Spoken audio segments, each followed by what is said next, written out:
For the afternoon session, which is just about to get underway, bang on cue, entering the arena for the final session of afternoon of dressage. Beanie Sturgis and Nabowski are just trotting into the arena. Sam Watson and Pammy Hutton are here. Carl Hester's just made it, and Sam, move. Oh, sorry, Slimline Carl. He's not that slim. I know he's on a diet, but but he's not wasted away completely. Presumably he's had some lettuce for lunch. I have to say, for late arrivals, between the Beanie Sturgis and Tim Pricecross, there will be a very special announcement on Badminton Radio for one person who is here. All will be revealed between this particular tension. I'm building up the tension.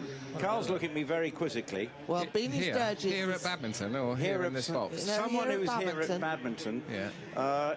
I think we're off the hook. I don't know. Yeah, is it a marriage proposal? I don't know. God, that was a bit interesting. Oh, well, we will see what happens in about 5 minutes' time. But more importantly, we will be discussing the sort of, well, not a fallout from Emily King, but further reaction to that. I know Pam has been deep in animated conversation with all sorts of people during the luncheon interval. How was your son's demonstration? Well, that's been and gone. You're trying to shift me from the fact that 3 times I've tried to say Beanie Sturgis is about to enter at A, and has also sent me a text and asked me to persuade Carl, as well as me, to be polite about her polo pony. Okay. So I thought I'd better get that out before. Are we supposed to be polite because it was a polo pony? I'm not sure. Because I think that's even more admirable if it was a polo pony. She saw him being a cheeky polo pony who no one could ride. Hence his stable name, Rotter. Oh, I got admiration for that. However, he still needs to do a good test for me to be nice. She's described him as rather complicated, but as quiet as a lamb around my children and loves hunting. Oh. And looking at a picture in that medium trot. Not quite riding that out to the F marker, but didn't close it down the 10 metres before, as we have seen. A little too much bending maybe in the neck, in her right shoulder in, riding well forward into the half pass. The Carl's just grumpy because he's had to work all lunchtime. Oh, did you sell lots of books? I have no idea. Yeah, there you are. How Told many you he people was turned up, grumpy. Yes, no, they did. I've been looking for the Mitsubishi tent because they were doing an auction which I was supposed to go to, and of course everything's moved this year, so I've run from one side of Badminton to the other. Well, that's good for and the I Rio feel actually fitness. like I've been around the 3-day event myself. Anyway, it helps with the weight loss, but Beanie, I never got there, that's the worst thing, so if anyone is in the Mitsubishi tent near Felicity Blythe, would you apologise that I was on the wrong side of Badminton at the wrong time? However, Beanie, 4 for the pirouette you saw there. It takes a supple horse to move its hind legs in a walk pirouette. If they are, again, tense, then the hind legs tend not to bend. This horse is smooth, and why he isn't getting the big scores is just at the moment the lack of suspension, which will actually enhance it. So when you have that impulsion in there, that's when you get more suspension. Nice walk though, and very nicely ridden to a super hold. You could have waited there a little longer. I mean, we were always told when you use this, it says in your test, walk, hold immobility rainbow, you should at least count 3 seconds, that is. That was 1 second. And Sam and I discussed this morning, 1 elephant, 2 elephants, 3 elephants. Yep. Will help.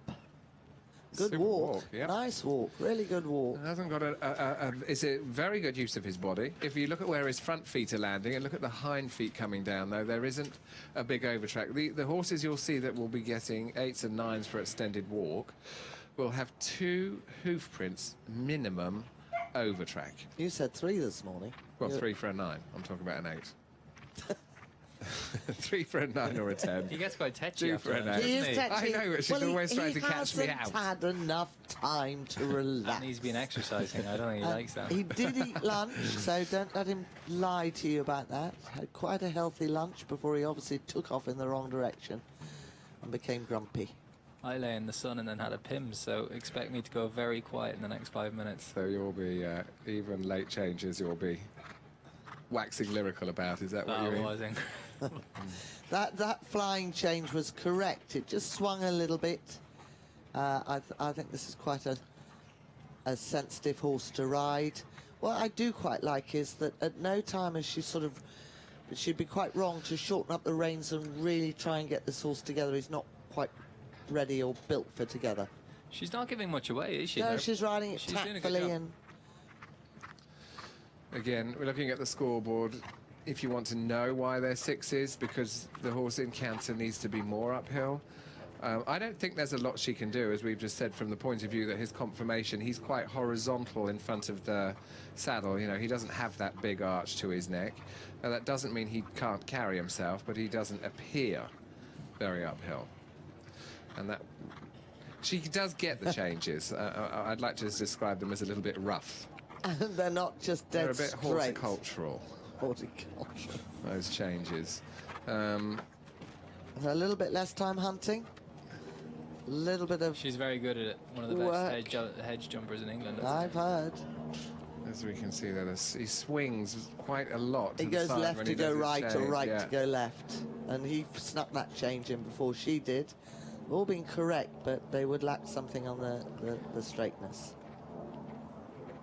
She goes down her last centre line. You can just sort of see, for those that are looking sideways on, about the fact what Carl and I mean about on the forehand a little bit. Now, time for this special announcement on Radio Badminton.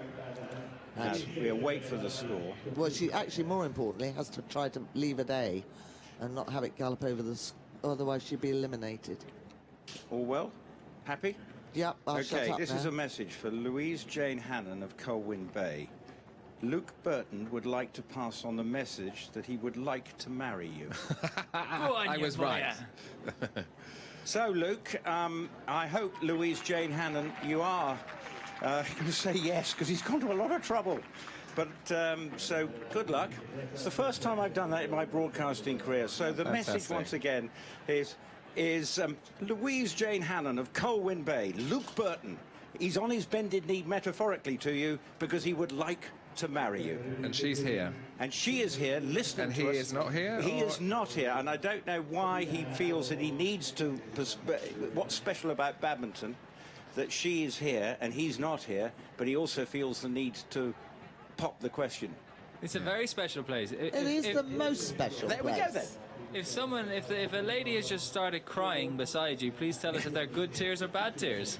We're intrigued. Well, anyway, we want to know. So I don't know where the I think aforementioned... she's in the stands our side, Is she? because there's been more noise this side. We all... Okay. Louise Jane Hannon, are you in the stands? Stand up if you are. Might be a bit difficult anyway, we'll let you know. There are about 50,000 people here, Rupert. Well, I'm you not never quite know. sure. Well, you know, we've all got good eyesight. Yours Well, might be waning a little bit, but... There's a lot of people coming to their seats. Anyway, we digress, because the man who took 65 hours to get back from Kentucky, he fell or was eliminated in the cross-country phase at Rolex, then thought, right, I'll try and compete at Withington on Sunday. It all went horribly wrong on the flight aspects, and he didn't end back in the UK at home till 9:30 on Tuesday morning. People who left on Sunday from Kentucky were back in their homes by Monday morning. Do you know what I admire about these riders that are going from event to event? Is really the fact that they're getting on these horses for a couple of days to do a test, you know, the biggest test of the year here at Badminton, and you know they are unable, obviously because they're away, to school these horses. Someone else will be keeping them ticked over, probably just from a fitness point of view. But you know, if we, you know, as dressage riders, if we were going to a competition, the thought of just being away 1 week, coming home, popping on your horse for a day and going to do a Grand Prix, that's quite daunting, really. So I do admire the fact that these riders are fine-tuning within 48 hours, really, to be here. But the other thing is, you think about it, he wanted to go and compete somewhere where he wasn't scheduled to, Withington. If you think about it, on Sunday, having flown red-eye back to UK. Anyway, on to this test, because he is into the arena on Ringwood Skyboy. Expecting something good here. Yeah, he's a contender. He was very good at Burley. A difficult horse. He was good here at Badminton in the wet year again, as we said, 2014. But then he went on to Burley last year, much improved dressage score, 38.7, and went on to finish second.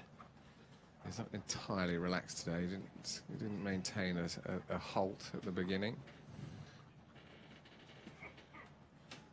But opened up in the medium trot. Are they coming back early there? Panic. Sort of halfway between We have B said and that P. since 9:30 Yeah, but yesterday morning. No, not back in pace. They're also returning to the track early. Very early.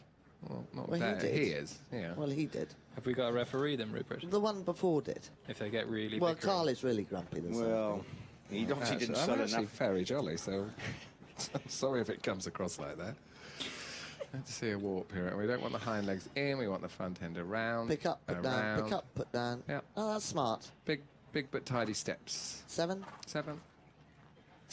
Lens 7, that is, isn't it? So both Beanie and Tim have you know, made their living a lot from riding horses that other people couldn't ride. They're both very, very talented horse people.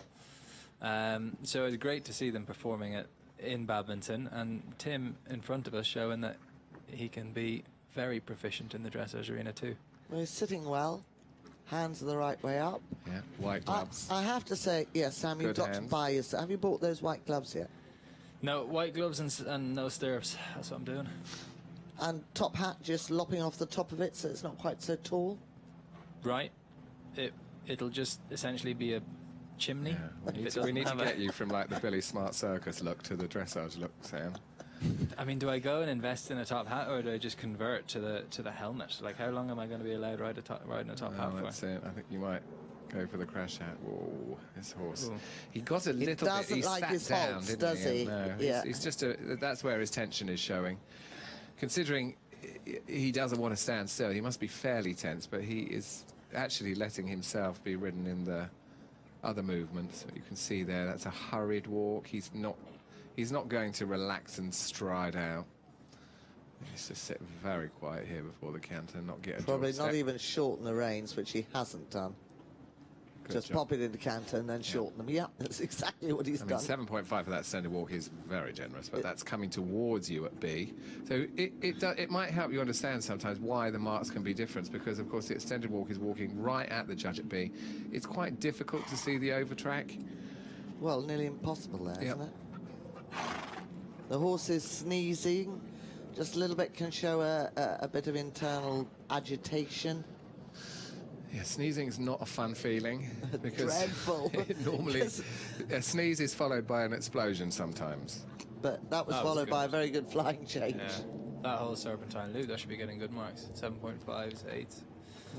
Very, very nice horse. So Yeah. this is a canter. this is another partnership that we're seeing in front of us that is a nearly. Michael Young is going to end this day in the lead, isn't he? Unless something startling happens. Well, Chris Burton, that's my Pulled that's out my like Chris bet. Burton.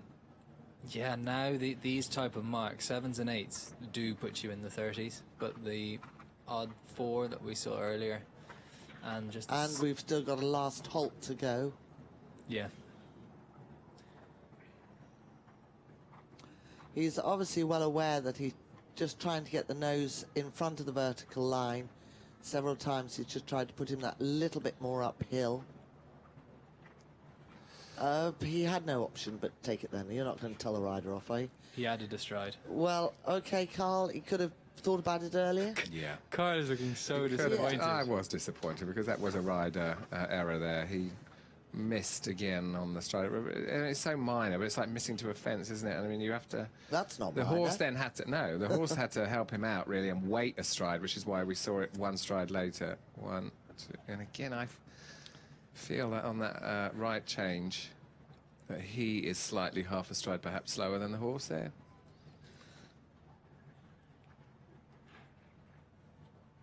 Nobody clap. Well done. Yeah, it's You the can clap now. Holtz. Clap now. Managed to get the last It's one. the Holtz he doesn't like. Yeah. It will be, you know, it's funny that a lot of that was really high. You know, his canter work was lovely, but Tim's going to be disappointed. He was second at Burley last year. He crept into the 30s. He's not going to be really near the 30s this time, is he? He's going to be mid-40s. Yeah. So, frustration, but all to play for a mega cross-country horse. And there we go. Well, we'll wait his score. Just a tweet from Catherine. Coffee done, shopping done. Maple cheer pot by Deliciously Ella done. BHT radio and live stream on. And the sun shining. That's what they're doing, sitting. And I've seen pictures of people in their gardens watching and listening to Badminton radio. We are everywhere. So perhaps I want to know where you're listening now. We've had university colleges, all sorts of different places. But in the meantime, while you do tweet us at BHT Radio, let's quickly hear from Beanie Sturgis, who's with Daisy Barkley. I am joined now by Beanie Sturgis, who's just done her test on Lebowski, who is probably one of the biggest characters in the sport. And actually, her rider Beanie is also quite notoriously a big character as well. Beans, how did that go? Oh, look, it's no secret. It's not his best thing, is it? Dressage. So he kept a lid on it. He was quite ready to get out of the arena. I'm pleased with him. It's not an easy phase for him, but he tried relatively hard for him, I think. He did try hard, and we also know what a fantastic jumper he is and what a speed machine he can be cross-country. You've obviously had a look around the course. In fact, I had a look around with you yesterday. How do you feel about it? What do you think are the big challenges out there? I think firstly it's a very long way. It's just under 12 minutes, which I think people might underestimate a bit. It's badminton, isn't it? It's, you know, we're not here to jump around a blinking B90. We're here to scare ourselves a bit, not sleep much tonight, and hopefully have great fun. You know, there's going to be no excuses. So it's a very fair track, and the winner's going to be a great horse. And just another quick little thing about Lebowski. He's got quite a track record for bucking people off. Could you name a few of those people, obviously, other than your kind self?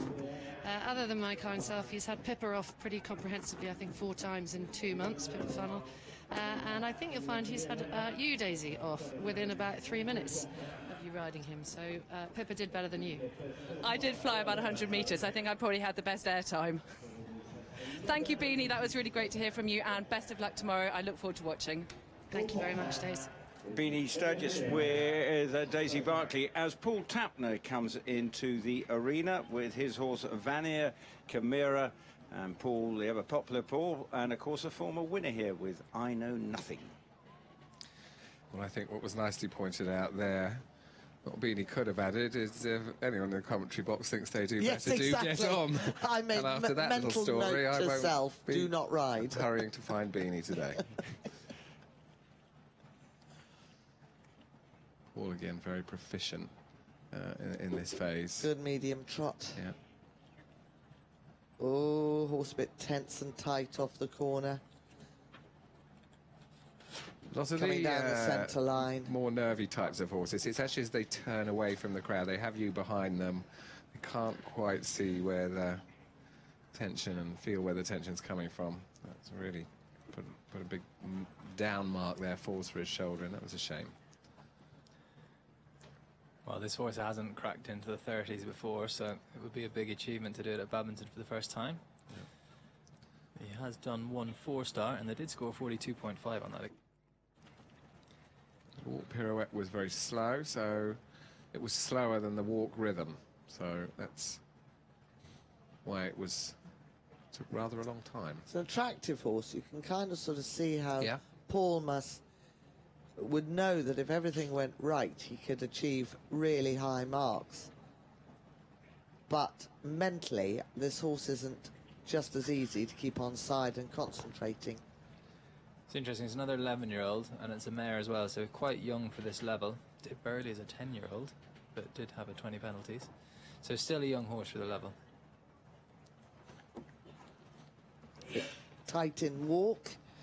You can just sort of see, even though he's got a white foot, he sort of is almost going slightly from side to side, rocking a bit uncertainly. Good halt though. 2, 3, 4, 5 steps back.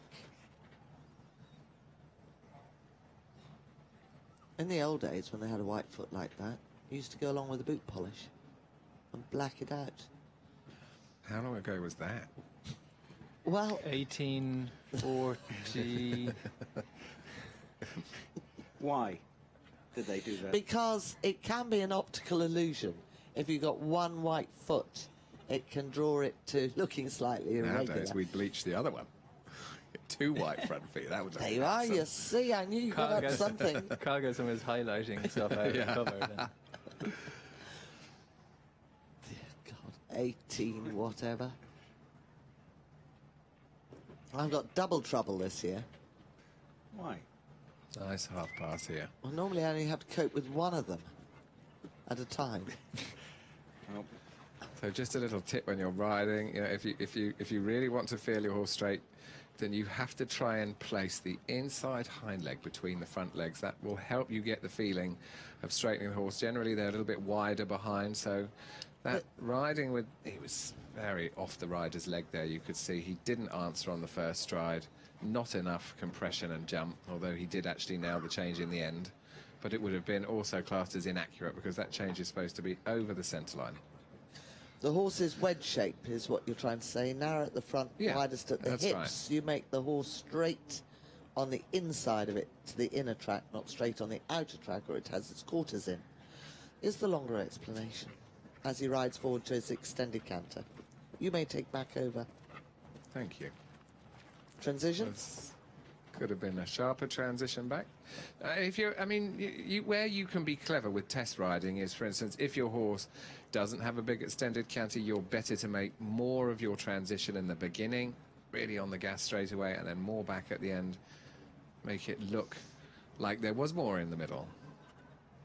I think there's more to come from this mare. That's a nice horse. It's Good rhythm improving there. as the test is going on, coming more uphill.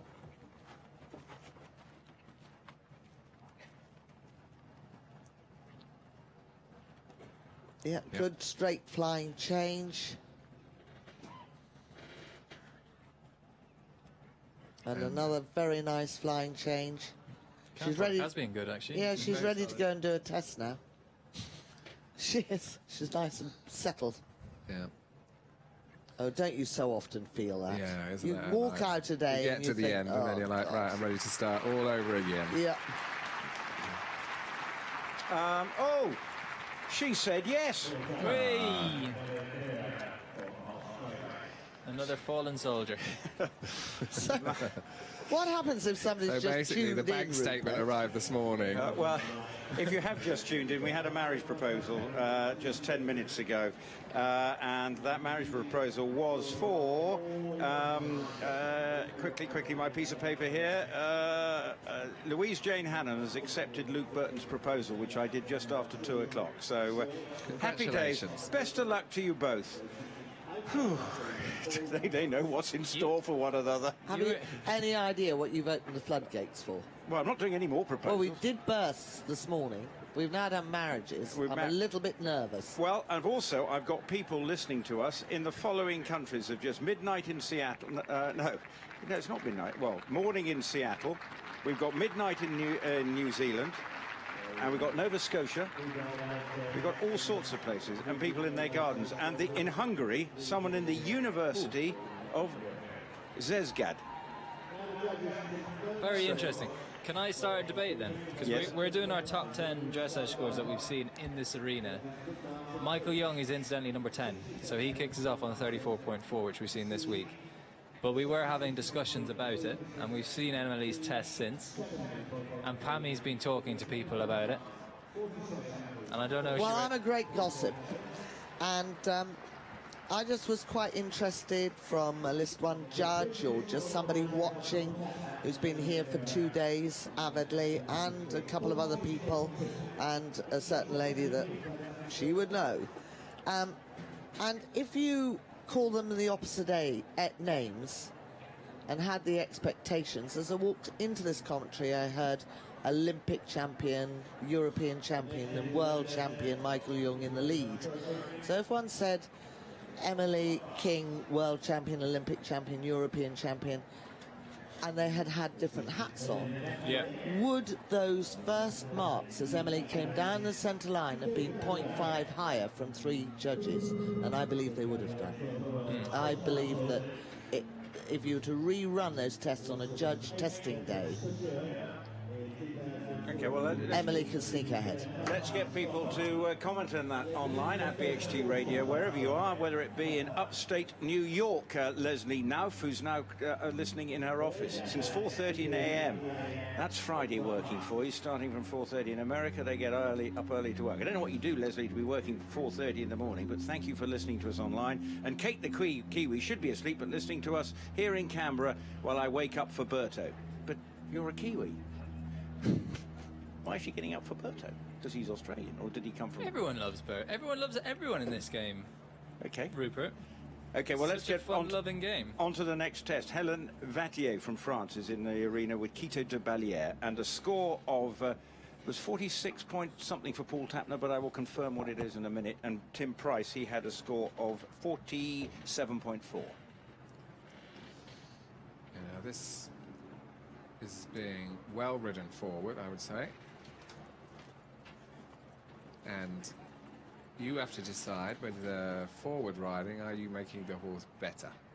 Or are you pushing it more downhill? And this one's certainly benefiting from the impulsion. Just needed to tidy up the end of that pirouette. No sticky steps, just the size.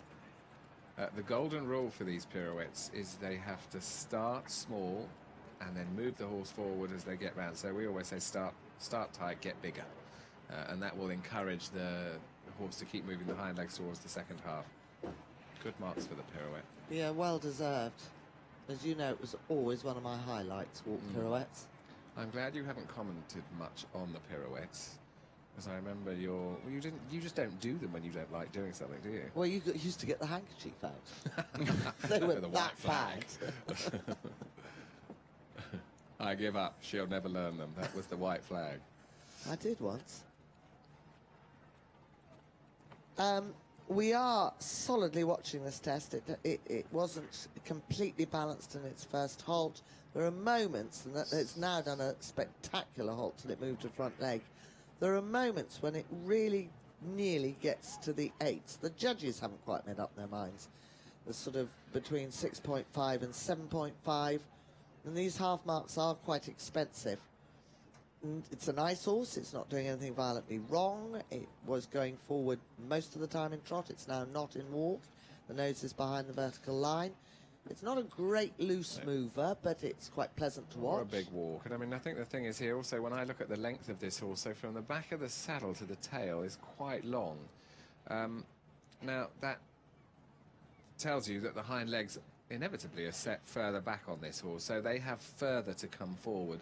So it's a little bit more difficult for him to have the hind legs right underneath, for instance, as like a short back horse would have. So again, conformation does play a part very much in this phase. Do you know, when I buy a horse, I put type, temperament, movement. They have to be not reasonable and have the Totally be built agree. right. Because the oddest looking horses with a great temperament can still make very high levels. But if you put movement above either of those two and it hasn't got the temperament, you might as well give up. Yeah. Nicely ridden round the circle. And she's doing a good job with the neck too, because it'd She's be very correcting as she's going easy along. to try and get this more together. And all actually he would do at the moment, until he engages his hindquarters more, is shorten the neck. Brave extended canter. And good transition at the end.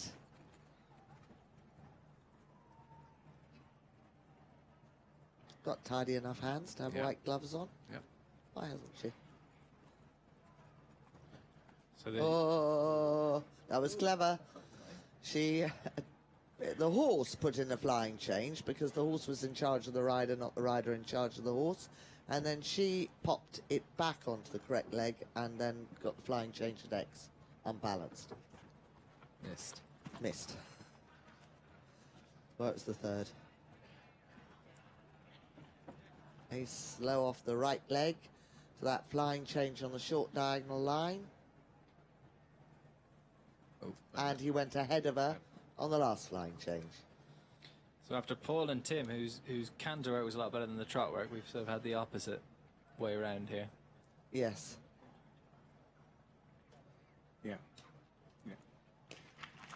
got the most marks in this test. Willie's is the canter, so it does help us realise how important it is to have a good canter with 4 flying changes and the counter canter, because the counter canter is showing up those horses that don't have a true 3-beat canter. Well, we're going to now hear. I've actually got a listener in Shanghai, China, Naomi Sanders. We've got China now on the. We ticked that China off now. We've got people in Florida as well listening. But in the meantime, for all the Aussies listening online or watching us on the live stream, let's now hear from Paul Tapner after his score of 46.2, which leaves him provisionally tied for 17th, and he's with Daisy Bartley. Now, you just got a 46.2, I think, with your mare, Veneer Chimera. Are you happy with that score? Yeah, actually, it's probably a good score considering the test. I'm a little frustrated with the test, a little frustrated with the mare because she sort of, she just made a few mistakes in the first 3 movements, which meant I then wasn't brave enough to really go for the good marks, and you just sort of go into damage limitation. And you know, she got a 42 or 3 or something at Burghley last year, doing the best test she could do. If she had come and done the best test she could do here, it would have been nearer to 40 or hopefully sub 40. So it's just frustrating when you don't get the really good performance on the day and your few little errors creep in.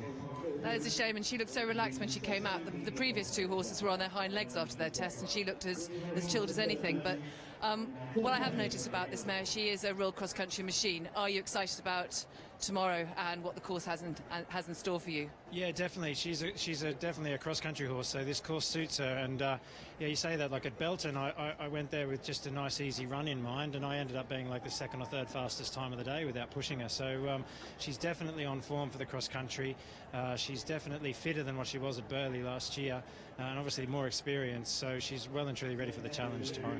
Fantastic. I mean, you're a naturally quick rider anyway, and we all know that at Badminton you can climb your way back up the order, and you know, who knows what could happen for Sunday. Yeah, hopefully everybody that gets a sub 40 dressage falls off nice and soft on soft ground. We don't want them to hurt themselves, but they're all going to fall off tomorrow morning, so that'll be fine.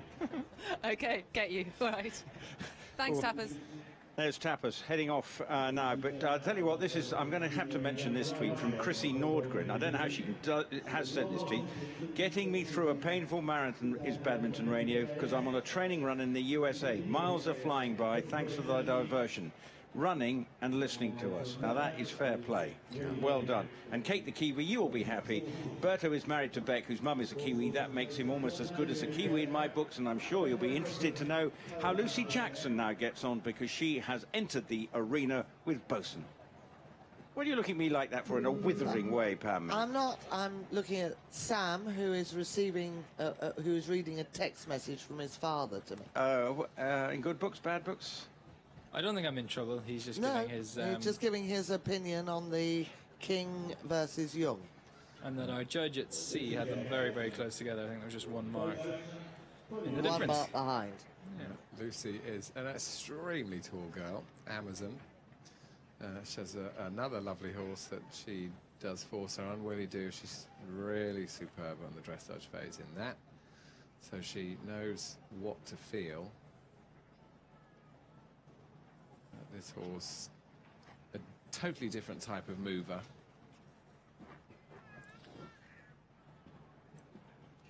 Than Willie. He has got a medium trot in there. I'm not going to comment about her feeling Willie. Too tight. You just did. Oh, sorry, have I got my microphone on again? Rupert, you've let him away with more blue murder than you allowed me earlier. Well, you didn't swear, I swear. Well, you haven't sworn today, Pammy. No, I've She's been a been good very girl. good. Very good girl.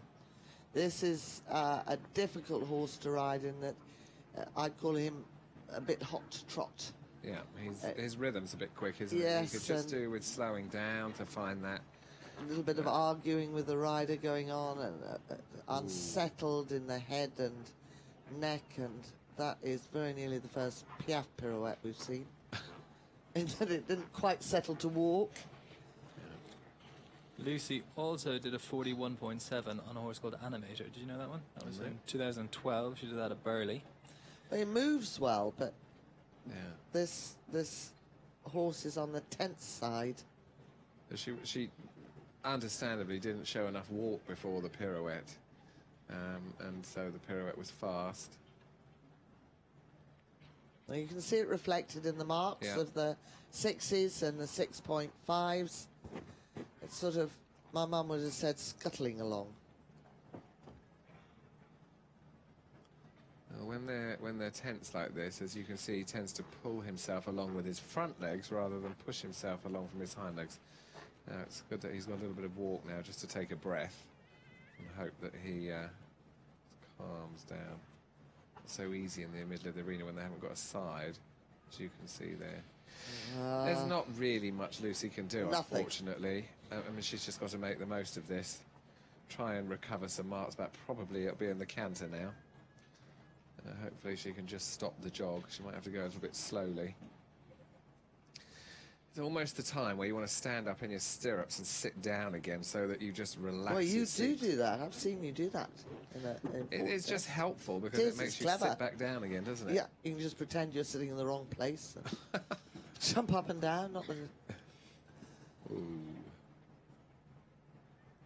So she might she didn't, because he's very hot, as we can see, she's not willing or not able to put her legs on him, so there, instead of being able to like get the direct transition, she had to let him run forward, going for the least resistance route, I presume.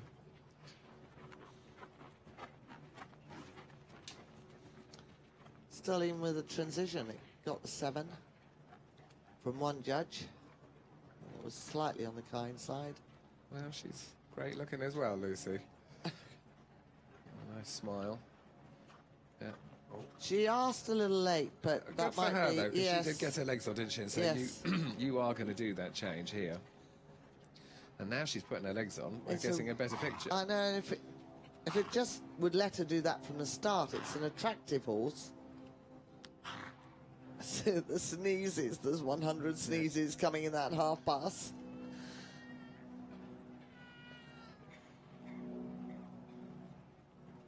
Yeah, She has got a leg on, yeah. and the ears are pricked. For all the wrong reasons. Yes. They're It not- was watching They're not the. hanging back listening, are they? Could They're you pricked murder back. that girl that walked straight across its nose? You really could. You work this hard, you get to Badminton horse trials, you're in your best movement in the dressage test, and somebody just catches the horse's eyesight. There's a nice change there. See, the scoreboard is creeping up. This horse would have benefited, I think, from doing the canter work first in the test. Yes. If that was ever Possible. But unfortunately, it always starts with the trot. And it shows up very much with a tense horse. Well done.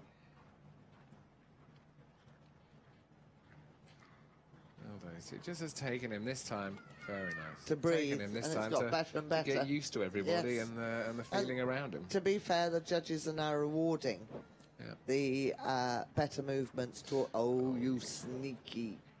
Now that's where I murdered with a horse, probably. Gently, but systematically. You can see by the horse's reaction that this would be a very hot horse to ride. I haven't said it yet this afternoon, but I am going to remind everybody it's easy for Carl and I to give out information, say what we see, and even to say how we think it could be done better. But it's a very different thing sitting on the horse. Yeah. Well, and also, the other thing to point out, just so that we realise it, you know, out the back of here, so the warm-up out the back, or in fact the arena, which is even further down than just beyond the back of the stadium, you actually don't hear a thing. You hear no clapping, you hear no noise, you get no feeling. It's a very normal, quiet, easy atmosphere.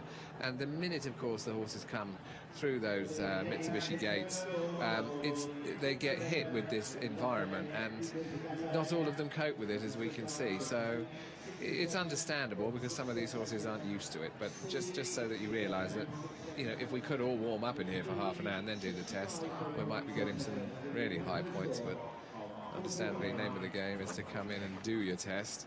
And that's why we're seeing some tension with some of these horses. I'll give you a score. Helen Vettier scored 49.7, but I've got a question for all you, well, particularly Carl and Pammy, from Sarah. She's saying, if you could each take home any horse you've seen over the last 2 days to do pure dressage, who would it be?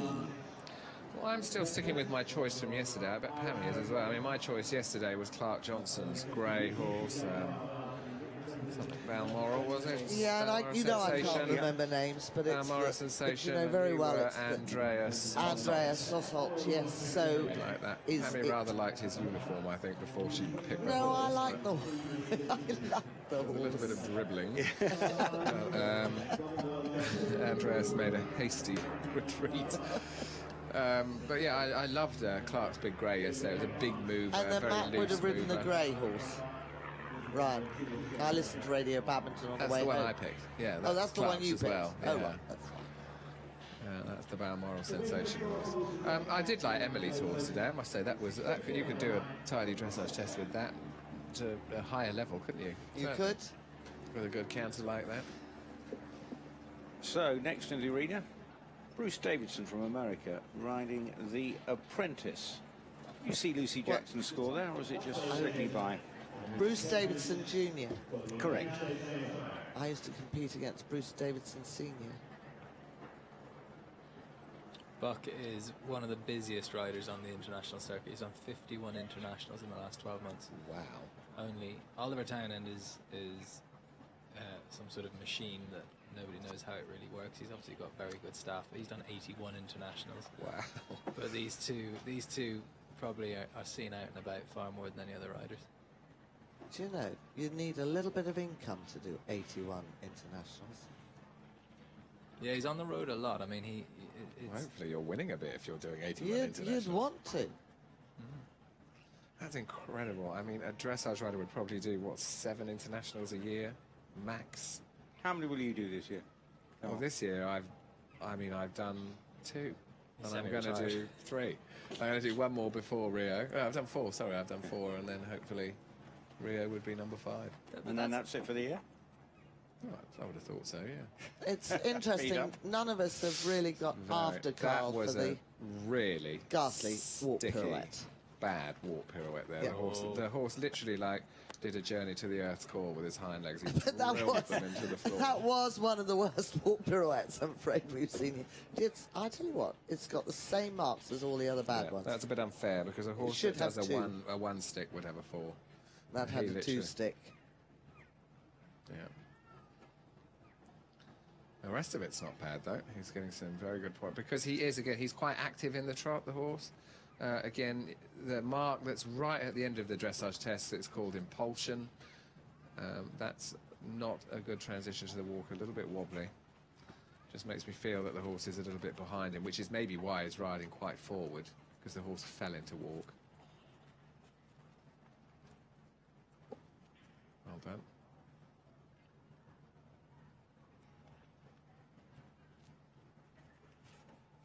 You couldn't say that wasn't diagonal. It was No. very, very clear. And he waited his time till he got the balance of the horse right before he asked the horse to step back. Yeah. Got a good walk. He uses his upper body probably more than any rider we've seen over the last 2 days. Well, what you would be saying if he was still grumpy is he could do with sitting still. Yeah, I mean, really, you want to try and...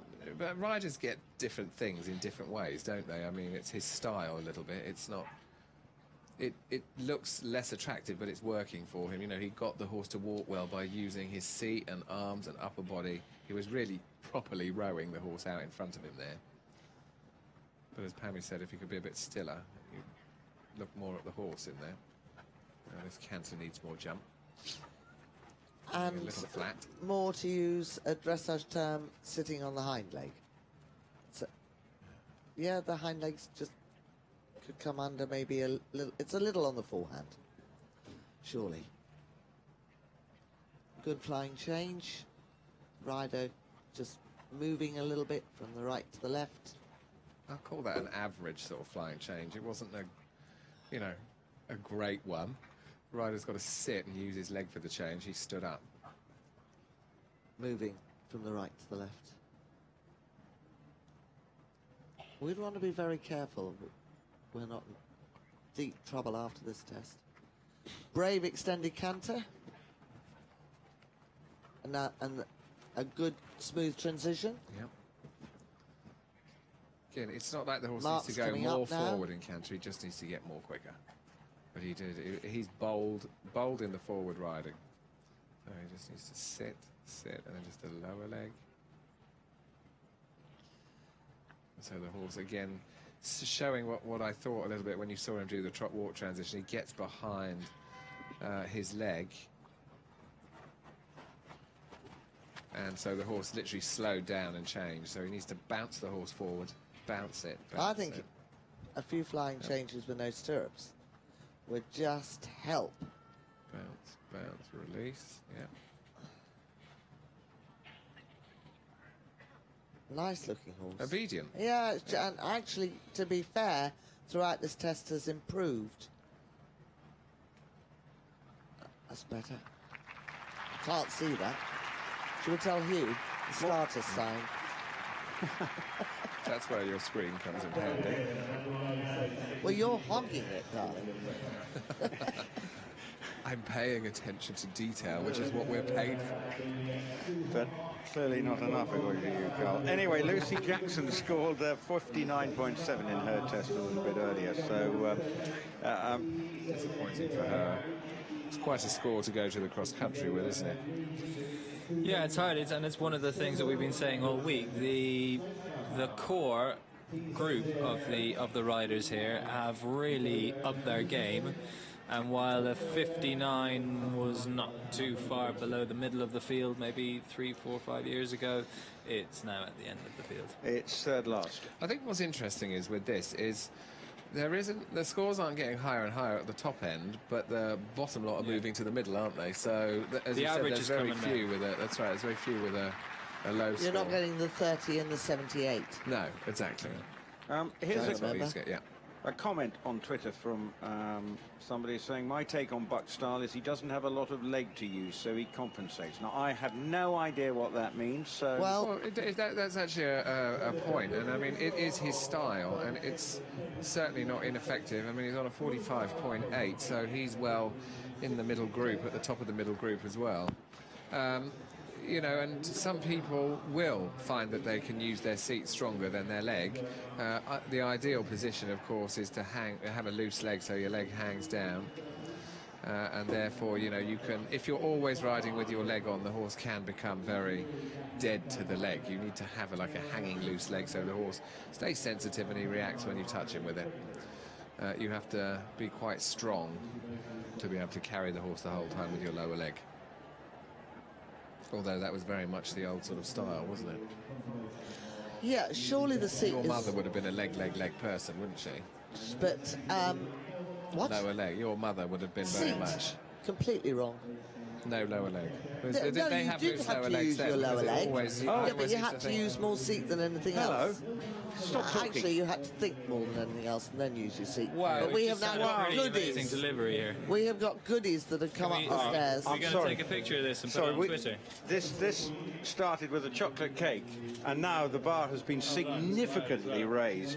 Strawberries and cream, smoothies, and dive into those muffins, Sam. May I say that you all thank lovely Claire for doing that, because this is normally just my treat, but I decided Claire to share from- it all with you. Claire from where? Thanks, guys. Sorry? Derriere question. Oh, you're the equipants. She's the pants lady. Ah, what are they? Amazing underwear for horse riders. Well, Right. we will be going round there. Okay. I don't. Amazing You can wear underwear. them What for about for commentating as well. What if you don't ride? What do you wear? little Have you got hot. anything for people who don't? Derrieres for everyone. Right. For those that ride and for those that don't ride. Okay, well, I tell you what, that is a treat and a half, because it's quite hot and sweaty in here. Yeah, we and I thought can we see that, because Sam's having a Tony Blair moment, because that basically means you've got sweaty armpits.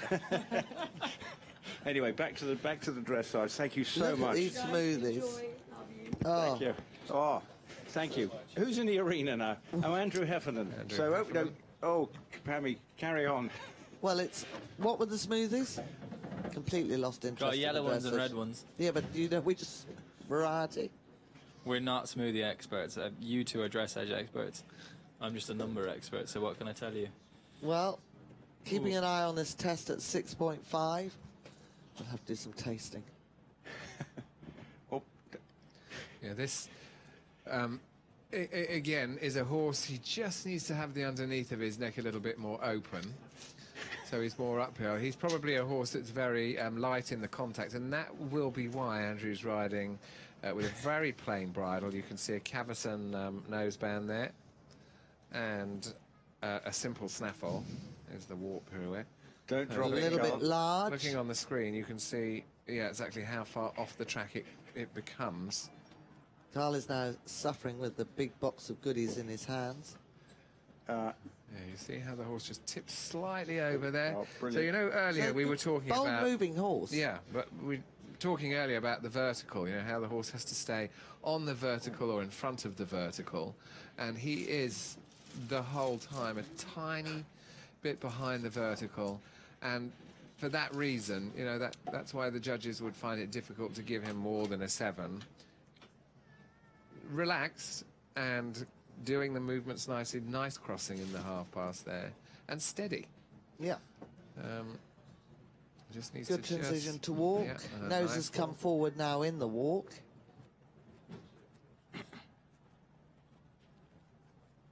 Come to the Halt before the rein back. Whoop. Don't move. 2, 3, 4, 5. A little bit of tension at the end. And you can see there a jog. It's a difficult turn, that. You have to get to H and turn immediately, so it's a very tight turn. But a clever rider would just use that tight turn to just get the loosen horse them. around the leg, won't Yeah. it? Yeah. Look at the front feet landing. Hind feet are in the print of the front feet. So that's just tracking up. That's not a big enough extended walk for a high mark. But the horse is walking. One of the few this afternoon that's actually like... The canter doing the transition could have been a little clearer in that it wasn't completely direct. And the canter itself is just a little bit on the shoulder, a little bit on the forehand. You can use any of those expressions, but this horse has a long hind leg conformationally. And so it's difficult for him to just sit. As we talked yesterday... It's not sitting quite enough. Yeah. Good flying Yeah, change. easy flying change. Of course, the long hind leg is very good for galloping. It makes life a little harder for them, and we expect them to sit behind and take their weight back when they have a long hind leg. They have to be very flexible to be able to bend and take that. That looked better in that half pass, and looks better now. Again, another easy to watch test. Look at that. That was a brave, Yeah. good transition. Good very start obvious. off.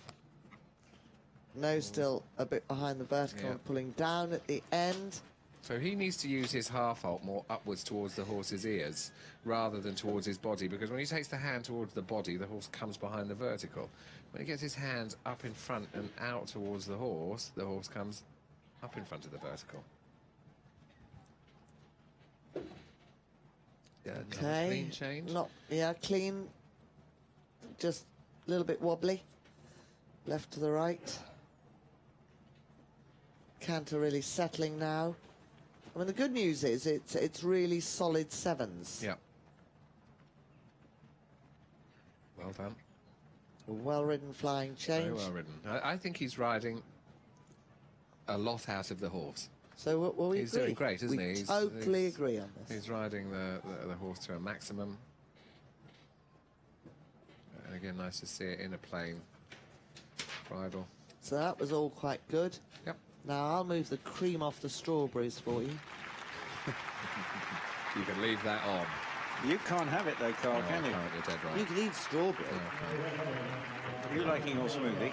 Anyway, there's amazing. If you go to the Badminton Radio Twitter handle, Nina Jackson has sent in the most lovely picture of Archie, her dog, watching with his morning tea in New York's Hudson Valley, the live stream where we're also broadcasting on. And it is the most fabulous picture of this dog sitting on a stool watching the television. And I'm not sure which test it is that he's watching, but it is the most delightful picture as Andrew Heffernan, the Dutch rider, comes out of the arena. And in the meantime, we can go and rejoin Daisy Barkley. And I have Buck Davidson here. He's just completed his test. It looked a very nice test from where I was standing. Were you pleased with what you did? I was really happy with him. And he's been a little bit nervous, and I've obviously been away at Kentucky, and so a little bit of a rush job to get him ready. But he went in there and kept it all together, and I was proud of him. Congratulations. And did you have any trouble getting over here from Kentucky? Because I heard all sorts of travel chaos going on. Yeah, it was a nightmare. When the prize giving was going on, we all sort of took off as the thunder started coming in, and I had to go to drug testing myself, and I missed my plane in Lexington. Luckily, I had an owner that had a plane, and she flew me from Lexington to Charlotte to get my connection, and then it was about 4 hours late. And anyway, we got here, never mind, and we're excited to be here.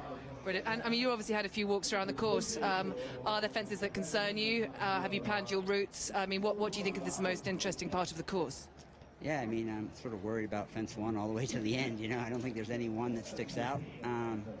You know, it's fairly long, it's big, and it's kind of what we expected. It's Badminton, and that's why we come here. I mean, it looks a fantastically well-dressed track, and very excited to be here. I mean, how does it compare to Kentucky? They're obviously very different terrains. Kentucky's got the hills, and it's pretty flat here. Yeah, I mean, the weather's a bit better over here. That makes a change. There you go. Yeah, I mean, they've added that. You know, I think it's quite a substantial hill going up to that new water jump. And, you know, 4 stars are 4 star. I think if you're looking for the small fence, you're at the wrong place. And so we expected a big course. We got one, and now it's time to perform.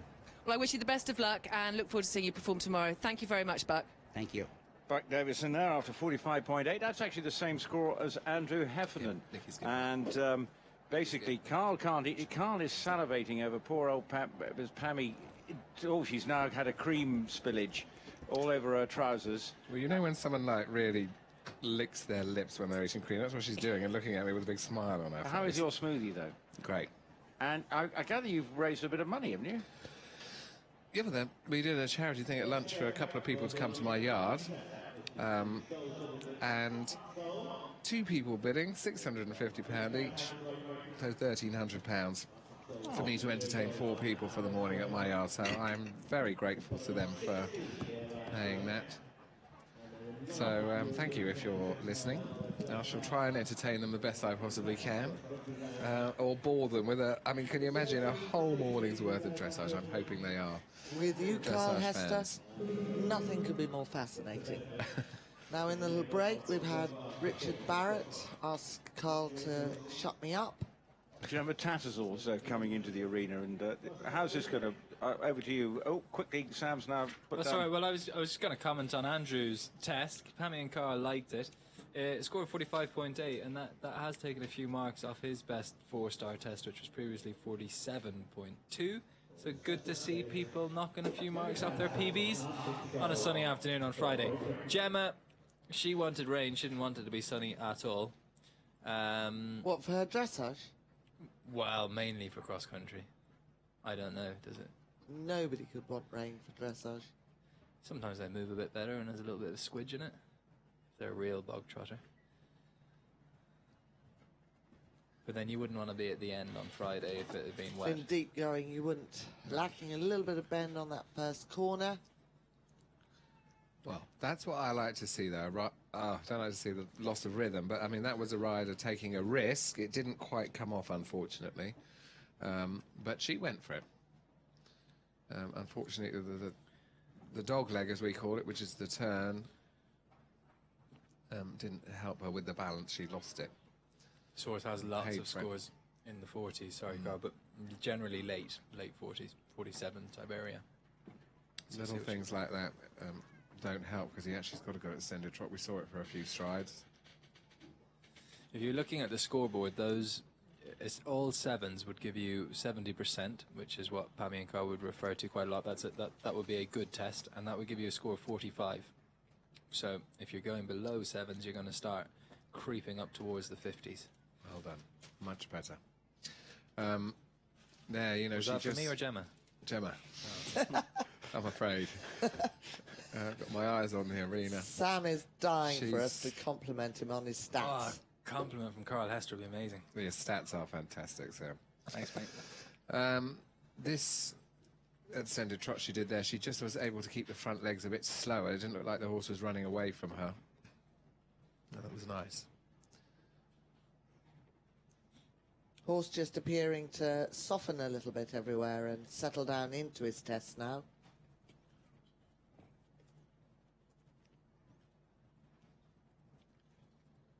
Yep. Good halt. People have been practicing these. You see all of them? Good halt. 3, 4, 5. And moves forward. He has quite a big rein back, so That she was was lucky nice. there to be able to keep the diagonal steps. Got the 8. Yep. And the 7.5. And an 8 for the rein back too. A little bit crisp in the walk. Again, look, the tracking up we haven't got an over track. But he has changed his outline, which will help. Oh, that's just anticipating here. Look, you can see, hold it to the letter. She rode that well.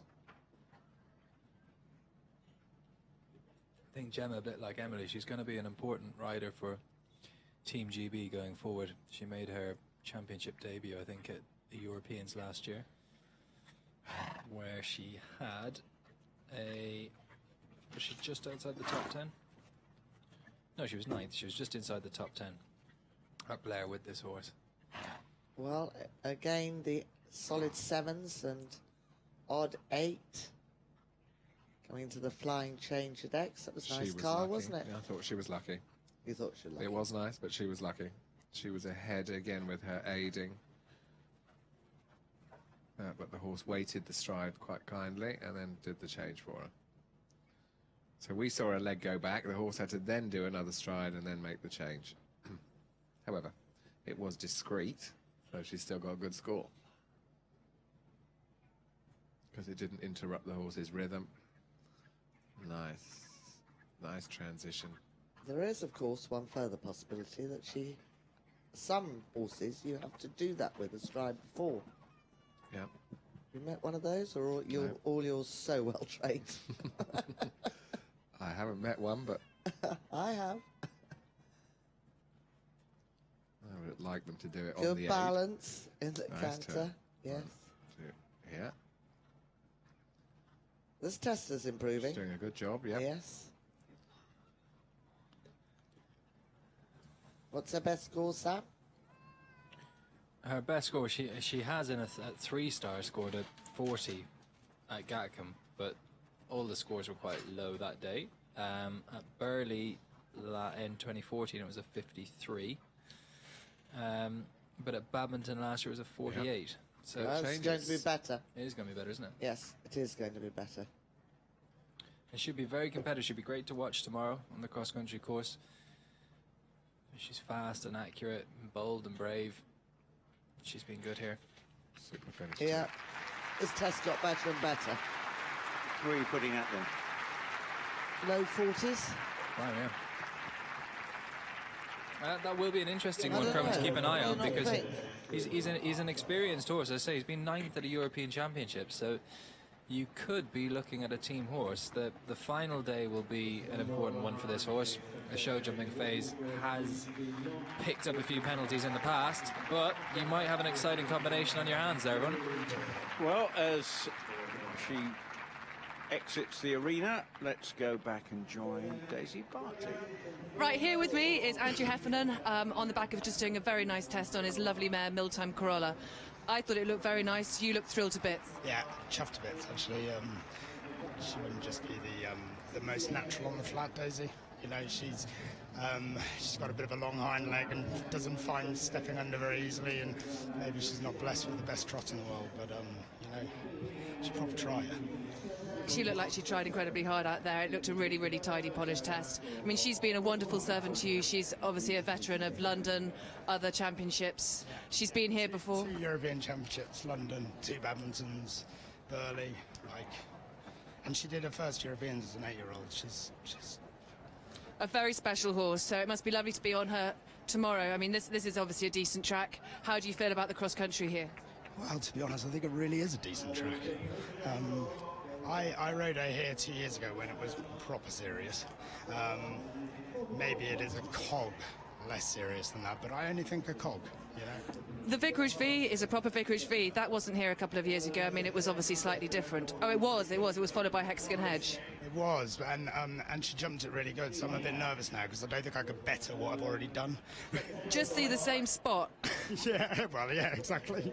Come off a different turn, don't you? So it's never going to be the same. But no, I can't wait until tomorrow. Well, really, really good luck, and thank you very much for talking to us, and best of luck tomorrow. I can't wait to watch you all go. Thanks, David.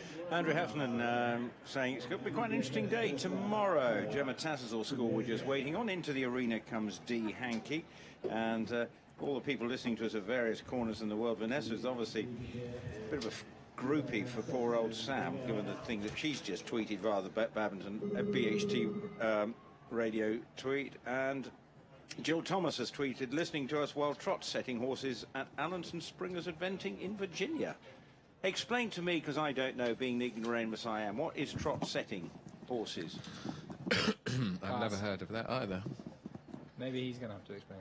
Well, Jill, come on, Jill, you have to tell us. It's maybe an American expression for something. Trot setting. Well, maybe we'll find out. What was our boarding that we had yesterday? That was This is not going to get to the halt. Look at the size of that canter. Carl's getting worried. No, Carl's changing the subject of subjects he knows nothing about. Well, none of us know what trot setting is, No, do we we? don't. Well, they're doing it at Allenson Springers Yard. Maybe she means sitting trot, no? Trot setting?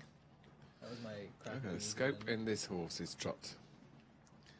Really big moving. Yeah, she just kept that to the end. Huge.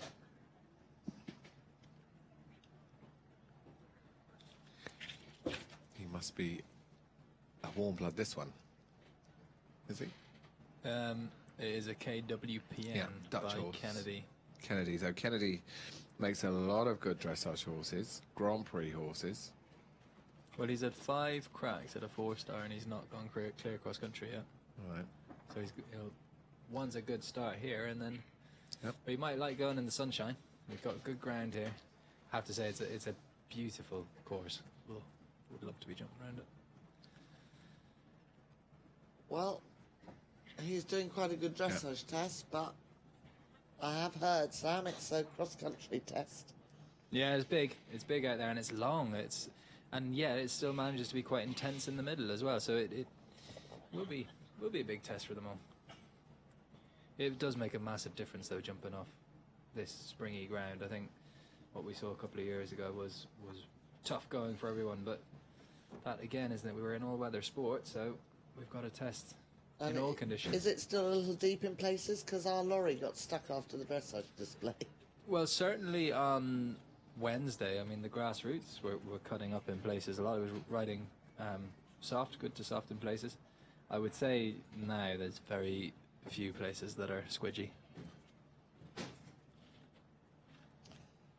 So, Carl, tell us about this horse. 6.5, 7s. Big, scopy moving horse, just difficult to get consistent towards the 7.58. Yep, if he was a little more settled in the hand and in the neck,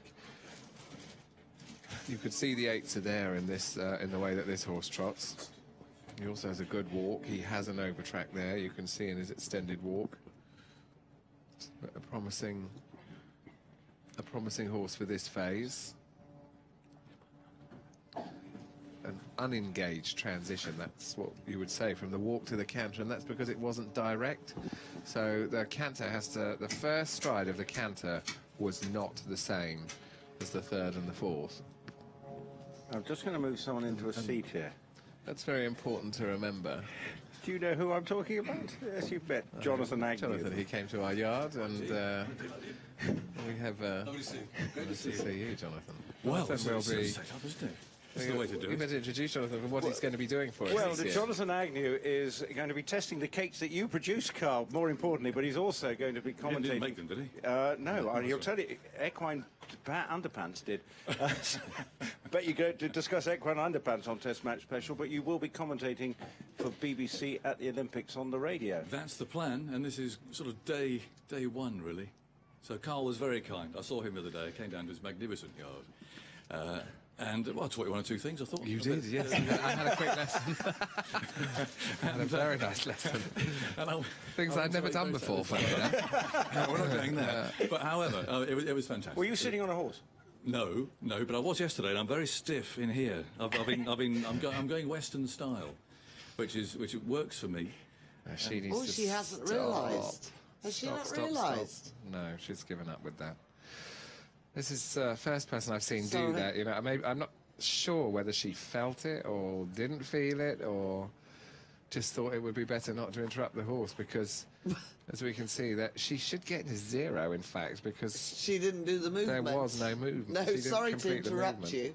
No, but quite right. that was our first non-happening in this And that's arena. now getting 2 onward bound, and we have a late flying change behind. No, this will be fascinating. Do you know what you're looking at, Jonathan? Well, I can sort of see it mainly in hindsight.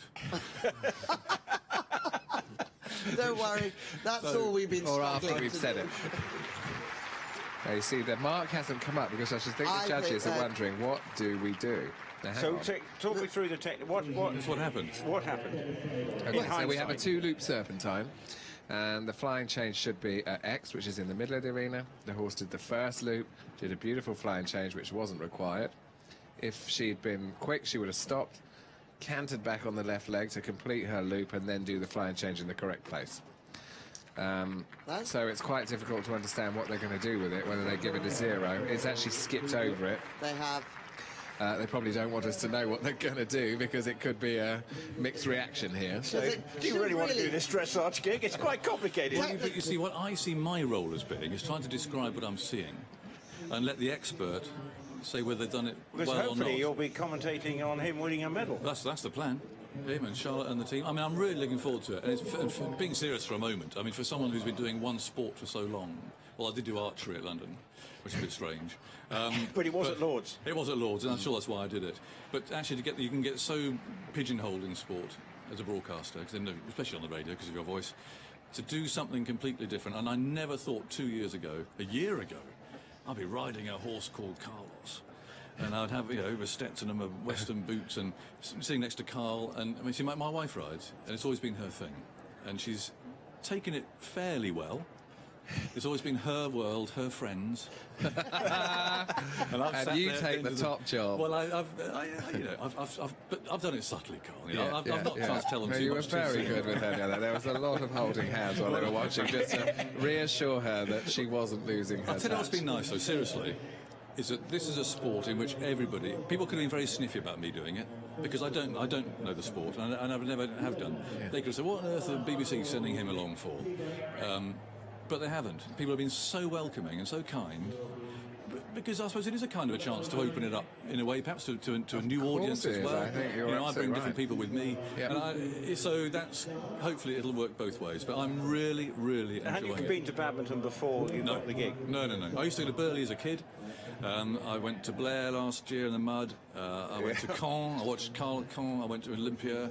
I didn't see you win. I didn't go this year, sadly, but I went last year and Charlotte won. So I've been getting out and about and doing things. But we have made you feel at have you home. seriously got TMS cakes? Yes, we have got, because You thanks to missed the Carl. smoothie. Looking very pleased with himself. Carl will explain. Jeanette Breakwell's just come into the arena, so we won't Right. ignore what she does in a moment. But she hasn't started her test, so we're all right at the moment. Well, very It's nice. like- I have a friend, Jonathan, Claire, out there from Derriere Equestrian, who makes riding underwear. Right. And every year we've complained that we don't get our tea breaks, refreshments. We're well away from the main food area, so she very kindly every year texts me and says, Given in a break, my current state after my lesson, does that equate underwear stop I stiffness? can lend you some underwear. You can try it for it prevent your next stiffness, or is thing. it- Because the last video I saw of you riding, you could have done with a bit of a bouncing pair of Well, you obviously didn't get your leg underwear. over the horse. Do you to go back His leg to came that? off the horse. Well, I think we're ashamed to say It that, was but they do going look like a great. rocket. They do look great. They are, and we did get the smoothies and strawberries and One cream. question, Carl. It must be very difficult not to keep looking at the score when you're riding, isn't it? The scoreboard. That's interesting. I mean, I think you'll find a lot of riders don't look at it, but now in pure dressage competitions, we cannot see the scoreboard. They've now moved it away, so we can't follow it as we go. Badminton is one of the last remaining competitions where you could actually follow your score as you ride, and I would find it quite off-putting because it used to irritate me when I would look and see a 6 or especially if I felt I'd done well. This is Jeanette Breakwell, though. Again, a lot of us will remember her from Over to You. Been doing this a long time. A very active little horse this is. you describe this as hocks and knees. As you can see, the activity is at the back and the front. And it's a good-looking horse that's, because of the activity, it looks full of impulsion. So, providing it can keep a lid on it, and this isn't like impulsion that is because it's tense, which we all know now as it comes to the walk. It's a little bit brisk, and it's sharp, and that is tense, but it's not blowing up. Impulsion is a key word, isn't it? I've heard a lot of impulsion, and that is that's driving a horse into a movement. That's the amount of energy that you put into your movement, the impulsion. So if you can put impulsion in, then you can generally get a higher mark than a 7. You know, a horse that completes the movement nice and softly and sweetly without impulsion or without a lot of impulsion shouldn't be marked over a 7. So the riders that are brave enough, as we've seen Jeanette start the test, it hasn't worked for her in the pirouette. We saw marks of 4 because of the tension. And there we hear the horse giving that dreaded sneeze, which can be a sign that it's on the edge. Oh, really? That's a little bit of tension there where the horse is sneezing. Right. That can often indicate. Oh, I've learned. Irritation. I'm almost ready to go. Rio, bring it on. As you can see, this is going to be costly. We had a lot of jogging in the walk, and that's a very small amount of walk that you want to try and nail. Horse quite hard. She's going to have to now sit deep, slow the horse down, because this horse walks a little bit like it's on hot coals, and it could do with keeping its feet on the ground a little bit longer. See, that's what we would call a fast extended walk. Hurried. You almost get to the point where you feel it's going to break in the rhythm. So when she picks it up here, there you are, you see the anticipation and the horse very much knowing that the canter's coming up, and this is very costly. I mean, in actual fact, she hasn't done a step of walk from B to P, and there is a mark there, so it'll be interesting to see what they give that. 2s. Oh, and a generous 3, to be honest, because there wasn't a step of walk to be seen. However, it would be pretty mean to give it a 0. Yes. I don't think we need to give it a 0. They don't hold back here. No, it's good. That's what we like. It's sort of the Fred Truman of Test Match Special, isn't it? Well, Pammy Hutton, Fred Truman. Do you know who Fred Truman was, Pammy? I know the name. Oh, there you are. There you see, and it, Tell it. not brilliant, is it? My father was an avid watcher. Oh, there you are. Yeah, so she did get her leg on for the flying change, which she did get.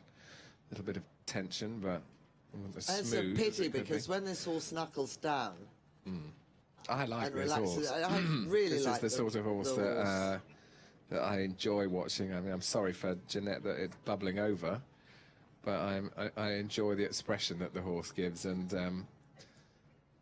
it's basically got good conformation, good-looking horse, good movement, just not always putting it down in the right places. Yeah. It's slightly freestyling.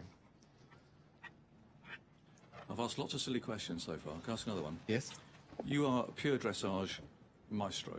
How do you look at these horses who are doing their best and clearly something that they're not absolutely totally trained at and therefore are not going to be of a standard that you're used to?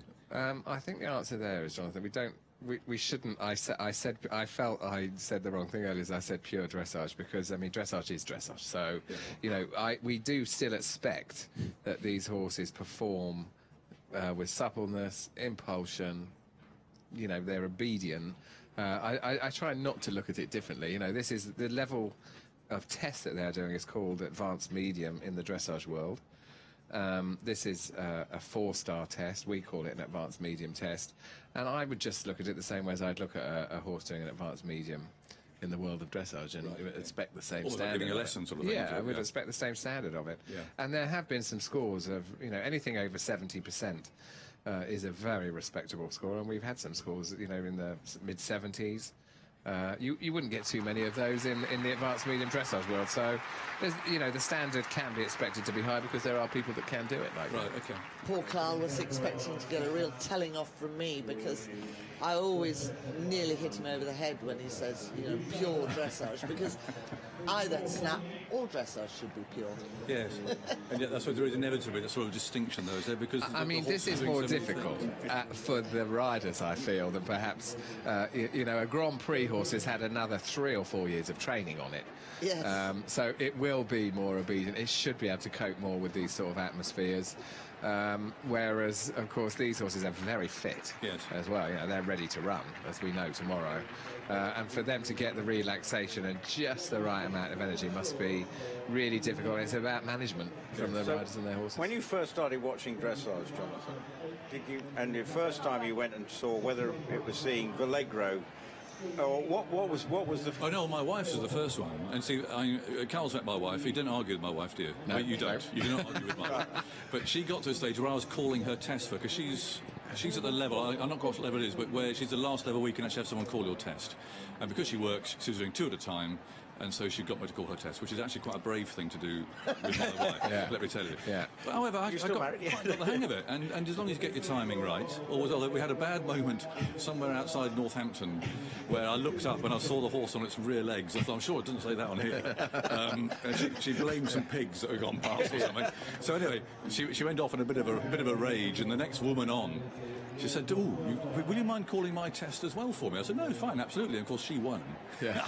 I mean, it was a very silent car going home. Yes. But that was the first dressage I saw. Yeah. But then I'll tell you what I did see, and I went to Caen, where Carl and Charlotte were, and that was the first time I'd ever seen, do I say, proper, that level of dressage. And what blew me away, and this is being absolutely honest, and it'll sound terribly naive, it was when Charlotte won her medal. And I was sitting there, I just arrived a bit breathlessly from the airport, and she did a lap of honour. She went to the far side, it was a football stadium, wasn't it? Yes, it was, yeah. And she was at the far side, on the touchline, and lots of Union flags and waving, and she was there waving her medal and so on. She was on Vallegro, and I sat there watching this, thinking, OK. She had to go off, the exit point was the other opposite corner flag down to our right, so she had to go off from over there down to there. And whatever she did to this horse, I just took my breath away. She gave obviously a bit of a nudge, and it was just like the hair flew, the mane flew, the tail was up, and this horse just went off. And I just sat there thinking, that's the most amazing thing I've ever seen. It won't be on television anywhere, but just the power and the movement and her on top, this sort of fairly small woman on top of this enormous horse going at that sort of speed. And in celebration, all the flags going. I thought I'm gonna have to learn how to ride. I need to know what she's done. How has she managed to do it? I thought that, for all the amazing things that I've seen, something as simple and as basic as that I thought it was absolutely awesome. Is that silly or not? No, not at all. That's a wonderful description of it. And really you know, nice. For somebody that hasn't seen it, you know, the way you describe it like that, I'm sure there's quite a lot of people that want to see what it's about. I tried to get the highlights of what I was doing to see if they did show it. Of course they wouldn't. Yeah. But I've loved it. And for anyone who hasn't ridden, and I haven't until a year ago, the feeling of cantering over a field is just indescribable. Yeah. It's freedom. And it's not wild and galloping and everything, but just that lovely, gentle rhythm when you get it. When you had your fall, Jonathan sent me a wonderful video of him in a field. Did you have a helmet cam on? Yes, I did. I had a GoPro cam on. And you heard the breathing getting faster and faster, and then you heard, oh my God. And the next thing, there was a thud. And obviously, like, you saw the horse disappear into the distance, and there was a girl in the background. Pull his head up, pull his head up. It's too late. He was off already. That was shifting, though, wasn't it? Yes, it was. You were going at quite a lick. It was. I lost the stirrup. Yeah. And if I'm honest with you, I saw this hedge coming and I kind of bailed out. I had to go. We couldn't see that. No. But it was, quite right. But it is, and it's been really exhilarating. I'm worried about doing this, of course I am, because you know, people will judge me as being a cricketer who's doing some, who's doing some equestrianism. That's fine. I don't mind doing that. I've done royal events, funerals, weddings, all that sort of stuff, and. My job, I think, and you two are doing a wonderful job here in assessing what people see. People can listening to us; they're seeing it. My job at Rio will be to paint the picture of what they're doing where people can't see it. And well, you'll be competing, Carl, but somebody equally brilliant and knowledgeable will be saying, well, actually, they didn't quite do that properly or whatever. So it's a slightly different role. So you will have a hand. Oh, you won't be left on your own. No. Well, the BBC aren't that, aren't I? I think that works very well, though. I mean, you know, like in the past, we've had people who've dropped in who don't know anything. And, I mean, you actually get great questions from somebody who isn't, Oh, you get the best, you know, perfectly understandable. You know, what we take for granted, you'll be asking all the right things. I'm not for one moment going to assess someone's performance unless there's an obvious mistake. Yeah. Because that's not what I'm doing. But I'll try and describe the flying changes, the half passes, the counter counters, whatever it may be, back home, Piafs, and by the way, that lesson you gave the other day to Laura, with us sitting there and that horse doing that Piaf right in front of us. Yeah, this is Fiona Bigwood. Yes. So it's a lot of 4 season Laura here. Yeah. Fiona, and this again, you see the strength of the horse and it, I don't know. I thought that was absolutely amazing as well. I must say. But you know, it's You're a real fan of wrestling. No, I am a fan. Because there's no point not being, is there? Yeah, There's no point. But pretending. This is not. This is. You can feel the passion. Oh yeah. But I got fairly passionate about archery for a while. Yeah, this will be short-lived, but we'll make the most of it. We only have to do a few months, Jonathan. It's not like we have to do years of it. one more fall away from dishing it. Yeah, but you might have some gold medals to describe. Oh yeah, we are going to have. So we're going to have obviously Dressage gold medal. Vallegro, one last hurrah. Yeah. Get him up there. Well, I mean, we have Fiona. Fiona Big was just won Saumur with a 79.8. I mean, as close to 80 as you can get. So that's suddenly made us right back up. Hopefully, if the 3 horses get their touchwood or happy and sound, it's putting definitely pressure back on the Germans, who look very obvious for a gold. So that's great. And the eventers and the show jumpers again. You know, if we can all come together like we did in London.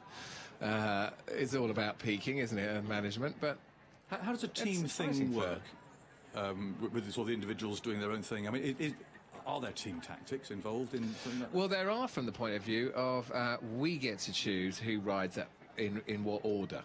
So, bearing in mind, although this isn't supposed to be the case, we always feel like, as we would here at the end of the second day, the marks possibly get more generous. And because of the way it works in a team, they expect your big hitters to come at the end. Right. So, you know, we will have to, you know, at the moment, Charlotte probably would be the last to ride because she has the higher scores. Fiona's now would take the second last slot, and it'll be left for me to ride first and try and, you know, get a very good solid score for the 2 girls to come in and whack out these 80%ers. I've got to tell a story about this chap the other day. Yeah. Because after Fiona's lesson, in came Charlotte. Now, I'm not very good on horse colours yet. This is a brown one and quite hairy. It's called a bay. She came in and she was having some problem with the flying changes, I think, wasn't it? One-time changes, I think. She stopped it with our end here. I was talking to Carl. He said, I can't get this thing to do this. And so Carl was wearing beach shoes, little cotton shoes. Trainers. Yes. Trainers. Well, I mean, they weren't exactly riding boots, put it that way. Yeah. He might have had jodhpurs on. I do have my breeches. You had jodhpurs, yes, with breeches, sorry. And, you know, he just come on, off you get then. And how long did it take you? 2 minutes? 3 minutes? Brought the horse back again with only a certain amount of smugness, I thought.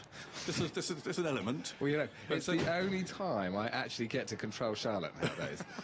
Well, she was having problems with the one-time changes. Yeah. We were trying to teach this young horse one-time changes, and you know, we all have different fortes. It happens to be, thankfully, one of the things I'm better at than Charlotte. I say. I thought it was funny that there is. So when she said, "I can't get it, he won't do them," I said, "Give it here." It is like trainers, and there's the world champion saying, "Oh, there's the horse you sorted out," and in 2 minutes, bang, there it was, and away. Well, I thought that was brilliant.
The final session of dressage here is about to begin, and that is Sarah Bullimore on Rev de Roue, is in the arena and just ready to prepare. And fascinating, just a few moments ago, having Jonathan Agnew in the studio here at the commentary position. Fascinating insight, but Sarah Bullimore about to begin. So anybody who can hear and is listening, just please be really quiet, because she's already had several very difficult moments.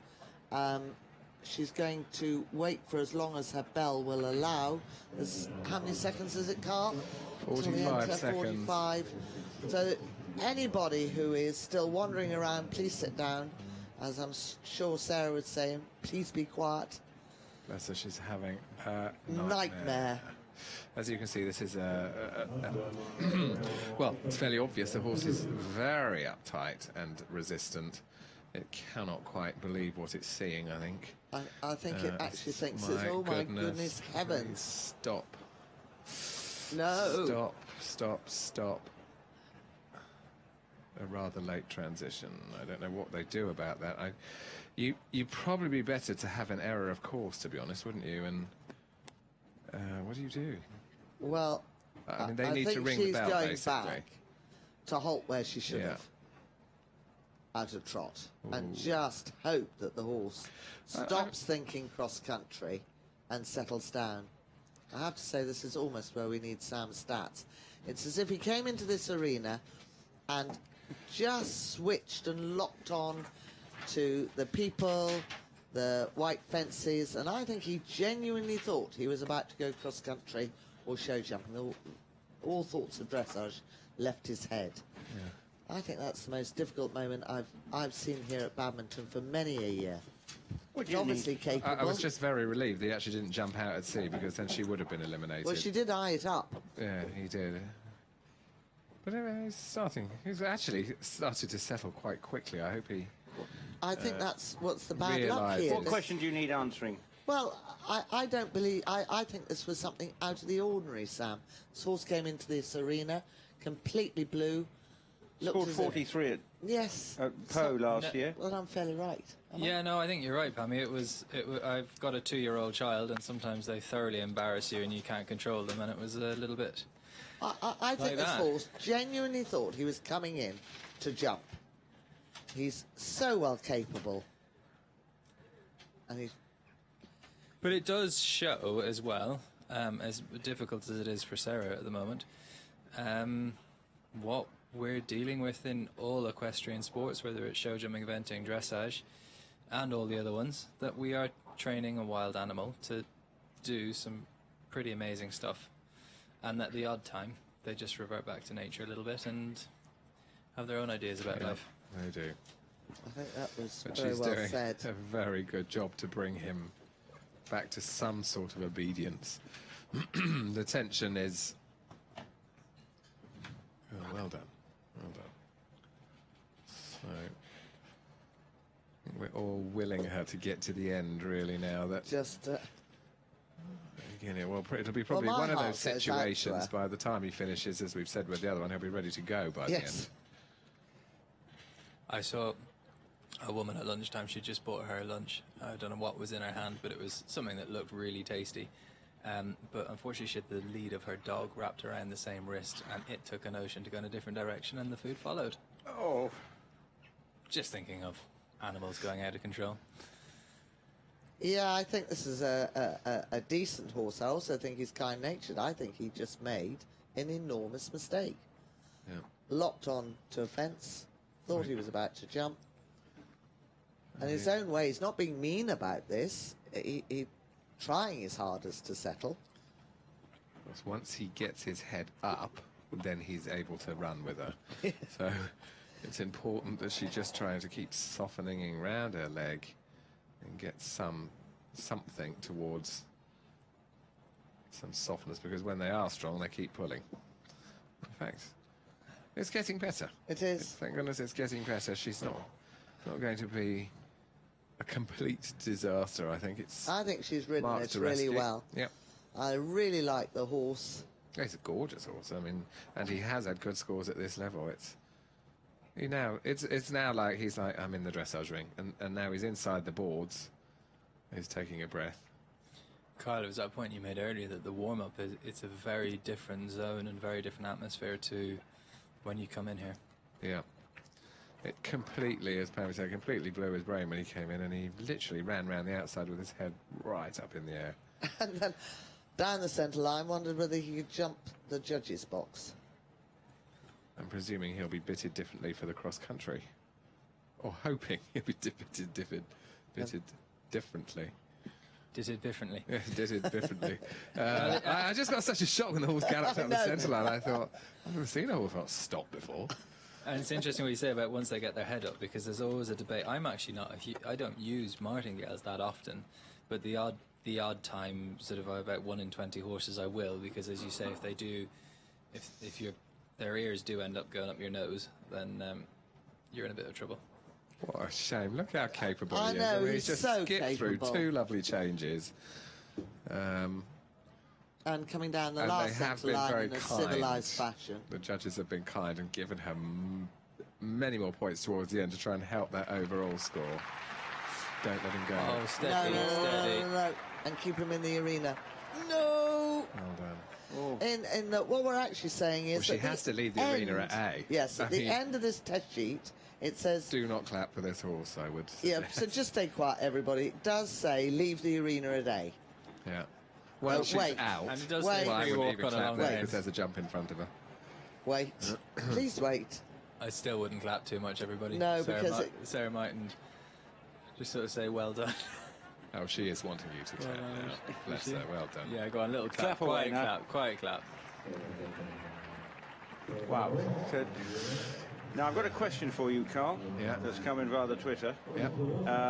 And the question is, Bev Everard has sent it in. Love the commentary. See where Markson lost again. Question for Carl. Would you demo this test, and how do you think you would fare? Would I demo the test? Yeah, but okay. But if you did this, what would you, on one of your horses, what would you expect to score? Well, I do it on Vallegro and expect to score a 92%. That's what I would expect to do. And I think I could probably go through that test on an advanced horse. I mean, I've got 2 horses at this level that as we said, we call advanced medium. And they're 2 talented horses, and they are competing at this level. And they're not getting, certainly not getting more than 77%, which is what we've seen. So it just goes to show that is a very good score. I certainly wouldn't be expecting to be able to get more out of them at the end, and I'm talking a small dressage competition down the road, not somewhere with an atmosphere like this. I got a question that's come in this is from Fraulein Design. I assume that means Germany. Inventing we use 5 to 7 days per week for fitness, practice, jump, flat, cross country. What is dressage routine like for weekly fitness prep? Well, I mean, my horse, everyone's different, aren't they? I mean, my horses only do 4 days a week in an arena. We work on a Monday, Tuesday, and Wednesdays, they're hacking and fitness and hill work. Thursdays, Fridays, schooling, and then Saturdays again is a fitness day. Sundays, they all just go in the field. They don't get ridden on a Sunday. We use water treadmill twice a week. These are for the older horses. They have water treadmill twice a week as well, just for overall. I mean, I would expect my horses to be fit enough for at least a one-day event. That sort of win fitness that they are. It's interesting, because when you school a horse, if you decide to work it in canter, it's amazing how long you will stay in canter working on a particular movement or subject or a point. And when you take a horse out to canter it from a fitness point of view, from an eventing point of view, you have a very strict time schedule there. You'll canter for a few minutes and walk again. I mean, in dressage, you do need a fit horse for the amount of work you do. Quickly, 62.4 Sarah Bullimore scored. Well recovered, that is. Very well. I mean, she can't be disappointed with that. That could have been... Well, she nearly didn't complete. 162. So she nearly didn't. I'm just thrilled she got to the end of that. You will, of course, bring Vallegro back to Badminton, having shown him off as a 4-year-old. And then through many years, it'd be lovely to see him. That will be Vallegro's future. Absolutely. Yeah. I will bring him back here one day, and he'll do his Grand Prix of music here in the future. I mean, as I always said, he might retire from competition, but he's certainly not ready to retire from being ridden. And it's Louise Harwood on Mr. Potts who started her test. All a little bit more calm. Yes, Louise has a rideable horse, and she made a decent start to the test. She is tiny, Louise. We watched her yesterday. She did a good job yesterday. Yeah. I'm not sure this horse isn't even bigger. I think it is. This is a very big horse.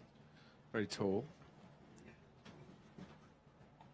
Not so easy to wagon a tall horse around a small pirouette, is it? No. It was a bit like docking Did keep there. moving. A large liner. Yeah, he's not soft in the hand, that I can see. He's quite strong in the hand. And looks a little stronger down one side than the other. Yeah. Sort of locking onto her right hand, and in that shoulder in could show a softer left bend. Yeah, when we look at him from the front, he's quite difficult with his blaze, isn't it? He's marked. You know, you have to have the front of the face really good in the bending, because the marking that he has sometimes can appear twisted. Nice walk. Are you getting out the Easy. Tipex? Right hind. Oh, didn't maintain his halt, unfortunately. As we've said, you need to count to 3 if you can. Really show that your horse is relaxed. I mean, you can see a 4, very costly. From the judge at sea. Not showing tension in the walk though, but that behind the vertical in the extended walk. So if we just look at the floor, not bad steps. If we look at the top line of the horse, not good enough. And he hollowed. And jumped up. Yeah, he pushed upwards instead of forward. In the canter transition. A reasonable half pass.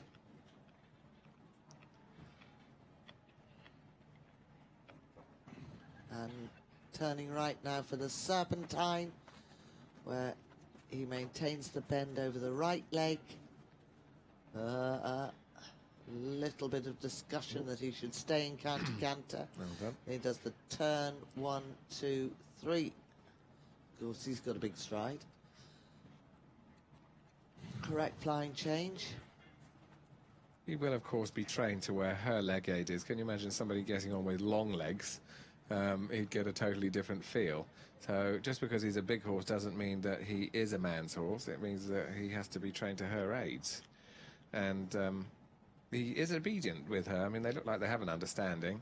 He's not in good enough self-carriage. If you wanted an honest opinion, if you want to know why the marks aren't that high, and that's because he looks reliant on Louise's hand. So it slightly sort of appears to me like she has to carry his head and neck, or sort of keep him sort of wedged in there. To just needs a little bit more like movement in the hand, so we can see the reins moving, so that he's a little bit looking after himself.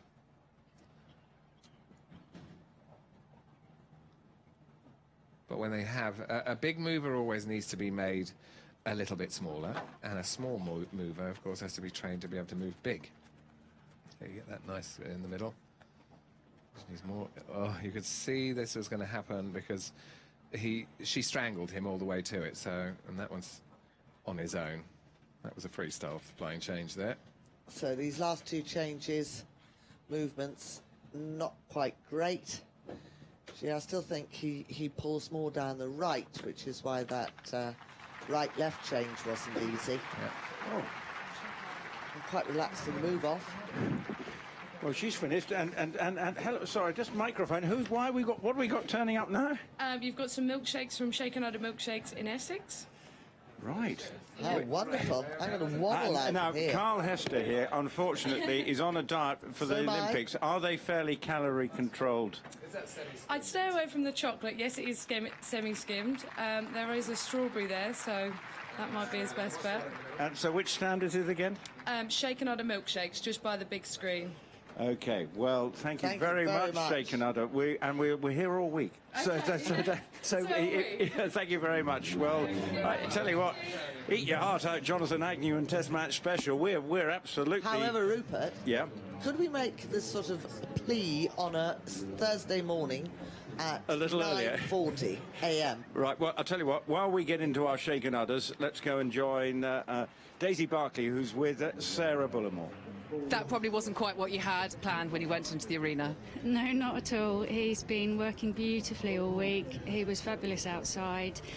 He is a super, really, really talented horse. But the crowds and the clapping and people in and out of the seats after the break just do upset him. I thought we were getting over it, and I thought this was going to be his week. But I have to say you were masterful to keep it together in there, because when you first came up the centre line, I think the judge at C might have dived out of her box. His or her, I can't remember who's at C. But, you know, to get it back together again and then start putting up the marks. I mean, you even got a couple of 8s towards the end. You know, it was incredibly tactful, clever riding, so you've got to be proud of that. But, you know, I know he's an amazing jumper. He's by Balu de Rouet. Are you looking forward to the cross-country tomorrow?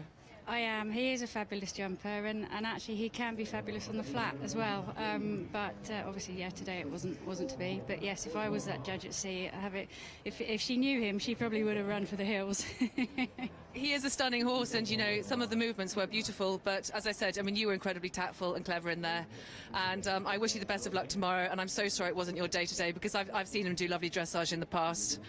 Good luck tomorrow, Bully. Well, thanks very much. Oh, so poor old Sarah Bullimore had a frustrating day, scoring 62 something, I think it was, whatever, but it just wasn't what she wanted. She's probably not going to remember that very fondly. Unfortunately, it will be in your stat book, Sam, but fortunately this is turning now into a food outlet. Oh God, Pammy's giving that milk and that Shaken Udder milkshaker right on. Shaken Udders are going down very well. Was it much to your liking? Extremely good. But next into the arena, back to the day job, Boyd Martin, first time here, well, represents USA, but originally, of course, from Australia. And he's riding Crackerjack. Was it related to any of the Weltons? It was a famous Welton Crackerjack. And he's by Aberjack. Well, there you go. We don't know much. Aberjack is a New Zealand horse, I think. What he did do was leave his right hind leg out. Not quite as far as the A marker, but nearly on that halt. Up at I.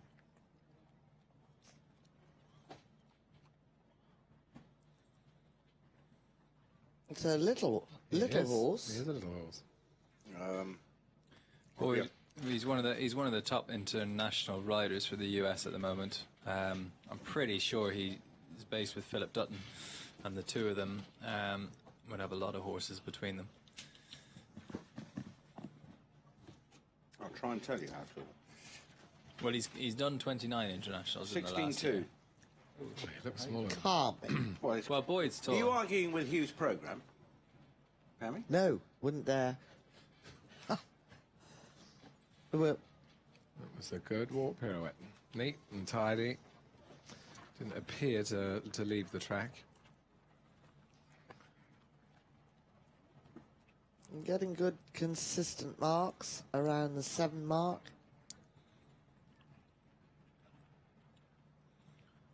Just looking into the crowd slightly at the end of that extended trot, losing the roundness. Good rhythm in that shoulder in.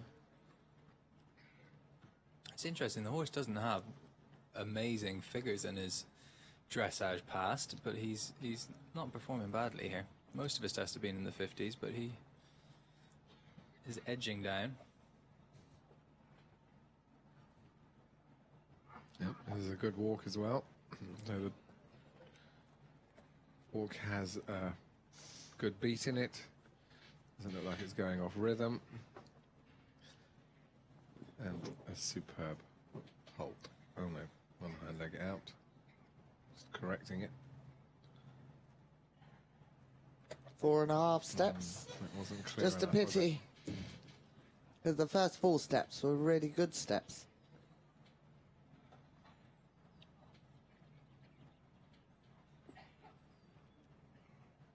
So this horse is not behind the vertical, as you can see there. He's making a good extended walk. It is. Yep, nice, pushing the head and neck out. And there is a definite transition there to the medium walk. We haven't seen that many do that because they're worried about disturbing the horse. Looks like he's got a good temperament for this, doesn't he? It does, yeah.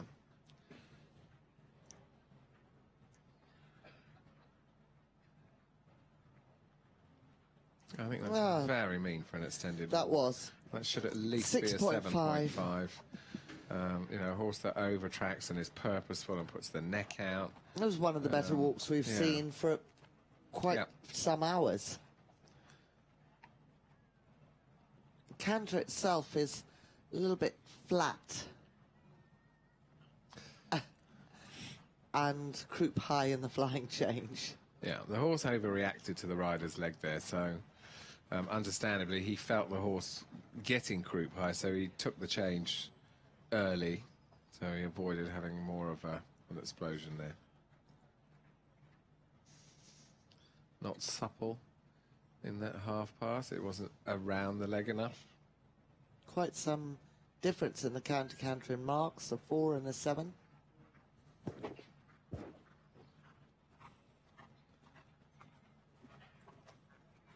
So someone asked us yesterday, I think it was directed at you, Carl, what would you do if you had this horse and you had to train it? What's it got to, because it is probably going to end up just being a low 50s test, isn't it?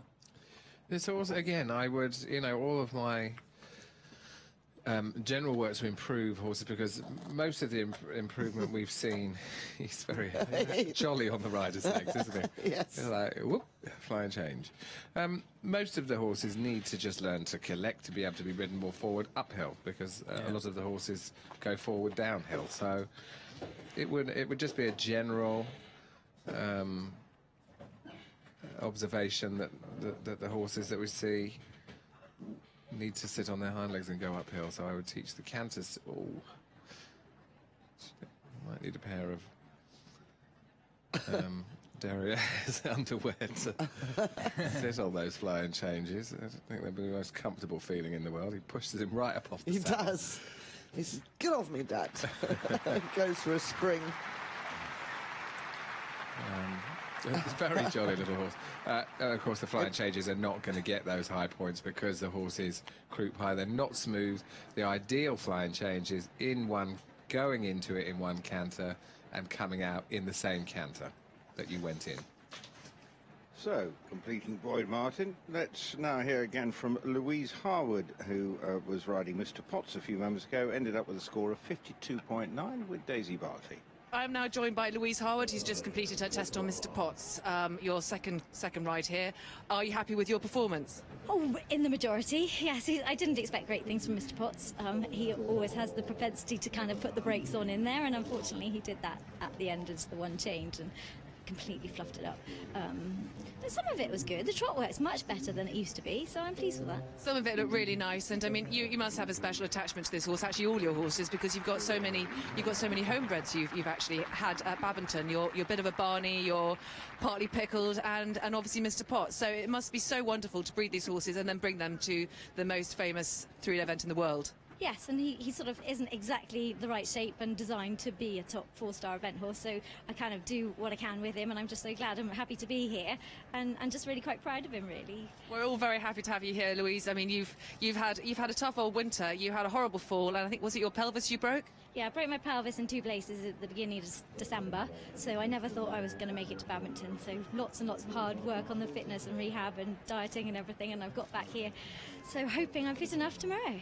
They do breed them tough in eventing, and none tougher than Louise. I mean, I take my hat off to you, and I wish you the best of luck tomorrow. I mean, how do you feel about the course? Any particular areas which are giving you sleepless nights, or is it the whole thing? Probably the whole thing, really. I think the Vicarage V area in particular. I've just got to ride down. I've done the Vicarage V before, years ago, on Mr. Potts' uncle.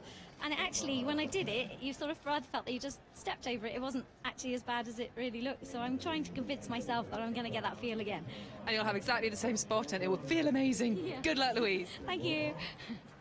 That's Louise Harwood, as enthusiastic as ever, and she's saying Mr. Potts isn't necessarily the right shape for riding. I mean, she is tiny in herself, but she is all heart and not short of a little skill either. Louise Harwood, after her test on with 52.9. Boyd Martin scored 51.4. Next into the arena, Danny Evans, one of the talented young British riders. Danny Evans has already had one go at this, and that was yesterday on Smart Time, where she scored 49.8. And she is... What would you be expecting? Quickly looking at your stats now. Well, again, we know that a bit like Emily King, this is one of the up-and-coming hotshots of British event riders, and they did win the Under-25 Championships in 2014 at Bramham with a score of 37.3. That's at 3-star level, so they'd still be doing flying changes and all that sort of stuff. So, and it's a good start. I think this could be one to watch. Well, I have to say it's very exciting for the future of British eventing to have young riders like this. I mean, this really looked like dressage to me, going around the edge. Lovely uphill self-carriage. She made half halts with the horse coming in suspension. Gorgeous medium trot, keep going. Hallelujah. She nearly rode to F. That was good. She nearly rode to F, so few have. 8.5 for that medium trot from one judge, quite right. I'm loving this so far. Yeah, Carl, we can wake up for this one. Scored 44.5 here at Badminton 2 years ago. But it's Lovely forward-going rhythm in that half-pass. Sorry to interrupt you, Rupert. That's all right. I wasn't really saying anything important. That's really what he's here for, isn't it? What, to not say important things? And just to interrupt him. Well done. Come on. Finish it off. She was a little bit off the track at the end. We always have to think half past the last step to get the horse to finish on the track. But it didn't stick. Now sitting, look at the rhythm that she gets in this. Well, the judge at sea and gave the it a hind 4. legs. Look at the hind. Oh, that's a shame. Camera.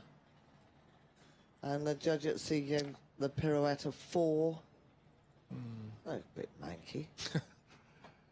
It's going to be a test of temperament now for the rider, isn't it? When you've had that mistake. it's just been that going damn so camera well. is catching a few out. I mean, this is the horse's, that was his highlight at Extended Trot. We could see that.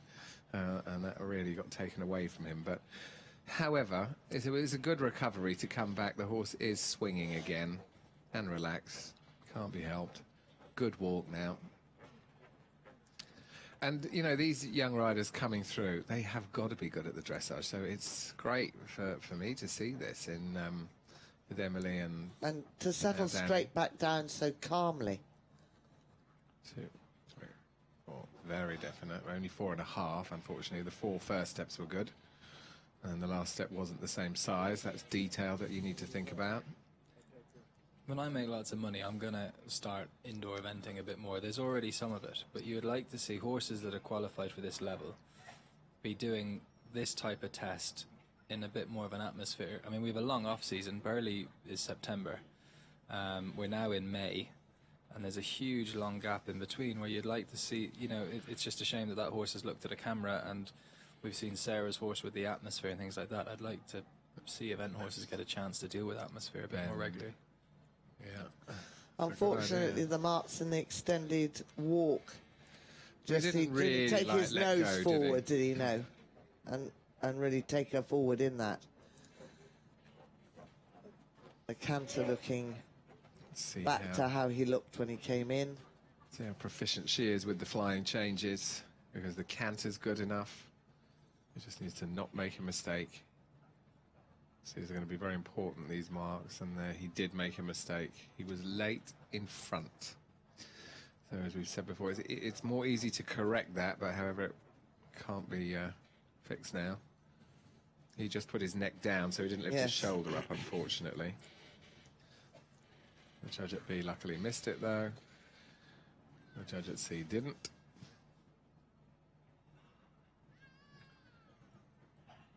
Transitions. They Very are giving scopy horse, isn't it? Gorgeous.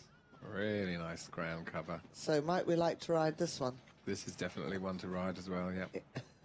What's the breeding on this one? There's another KWPN. By Crunch de Brev. So he's jumping bred Crunch de Brev. But it's got a lot of scope. Change, yep, yeah, that was good. Still going to go very good with the scores if she can get the last 2 changes. This horse has, I'll tell you what this horse has, which quite a few haven't. He has presence. Yes, he does. And whether that's the way he carries himself or his size. A nice change again. He says, hello, look at me. Yeah. Well done. That was well ridden. She's done a super job. She's going to get a good score. And it's exciting because without those mistakes, which weren't caused by her riding, this would have probably gone third. Yes. Good job. Yeah, fair play to Danny Evans on Raphael. And Boyd and Silver Martin, I don't know whether Boyd has already tweeted, but Silver Martin said they loved your description of he's a jolly little horse. About his horse, Boyd Martin, 51.4. Back to you, Daisy. And here joining me is Boyd Martin, who's just completed his dressage test. Very good to see you here at Badminton, Boyd, on the back of a successful Kentucky. First time here, so I'm very pleased to be here, and it's a wonderful event. And the horse you've ridden, are you happy with how he performed in the dressage? Is he a strong dressage performer, or is cross-country more of his thing? Yeah, you know, he gets a little bit nervous, and yeah, I was probably a little bit too conservative in there, and just to make sure that he didn't blow up. But he's a fantastic jumper, and I'm looking forward to tomorrow's cross-country. It's a proper track out there, and it's definitely the sort of course you want to be on a really good cross-country horse. Are there any areas of the track which you're concerned with, or you have any issue with? My fella's pretty brave, so I'm not too worried about the bigger jumps. It's more there's one turning jump on top of the mound, 3 strides to a tree log thing that I'm just a little bit concerned of, just because he gets a bit wild and hard to turn it. So I think if I'm going to have trouble, it's going to be on that sort of accuracy questions. I mean, it's a long way around there. It's nearly 12 minutes. I mean, he strikes me as a very blood type of a horse. That wouldn't be a concern for you? I think he'll be tired, but yeah, like you said, he's a great American thoroughbred, and I think I've got him plenty fit, so I'll be looking to be competitive tomorrow. Good. I look forward to watching you, and thank you, Boyd. Cheers then, thanks. Daisy Barkley talking to Boyd Martin. There was cheers ringing around the arena here at Badminton as 40.4 was the score for Danny Evans and Raphael. So 3 wise commentators. Happy with that mark for Danny, do you think? Of course, very happy. And I mean, we were right, I think, certainly there that she would have gone third, especially without the extended trot. Yes. And in fact, if you fix the extended trot, which is natural to him, so that doesn't take a lot of fixing, if you fix the walk pirouette, then she would have been thereabouts. She would have been right up next to Emily. But by fixing the extended trot, one might need to move the camera. Yes. That's what I mean. It's not the actual trot that needs fixing, it's the arena. It's the blasting. Do you ever practice with cameras at home before big events? I don't, because I don't seem to have any horses that are camera shy at the moment, but I know in the past we've used them at team training with some of the horses to encourage them, yeah. Not to worry, especially when they move. Some of your fellow competitors can get quite precious about them, can't they, cameras? Yeah. Well, we used to have a horse, in fact, Third Yarburg Road. He was called Aaron Tor, and he hated cameras, and he could spot them a mile off, and he ruined many tests. Or cameras ruined many tests for him, should I say. Didn't they have it on a big long pulley? Yeah, we used to swing it round and round at team training, people running around swinging a cardboard box that was painted like a camera. We used to do everything, but he never got quite over it. Anyway, to Izzy Taylor, who's in the arena on Alakoum Ellie, which is another of the bright young things of British eventing. Yes. Yes, she's a serious competitor. Again, God, no, probably best known for her speed across country. She was very good. She nearly won a bronze medal at the Europeans at Blair Castle last year, but she just dropped down to 6th place with a show jump on the final day. She's a good rider.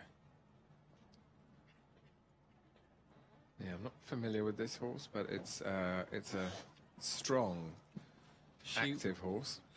She won a 3-star in Ireland. I remember seeing it. Her score then was 41, so she can go low. Well, it's a nice horse. Yep. Good movement. Again, it's got some presence about it. How old? This is 13. There's another mare. She's got 2 mares here. She's got Matilda as well. Quite a lot of mares, actually. Pass.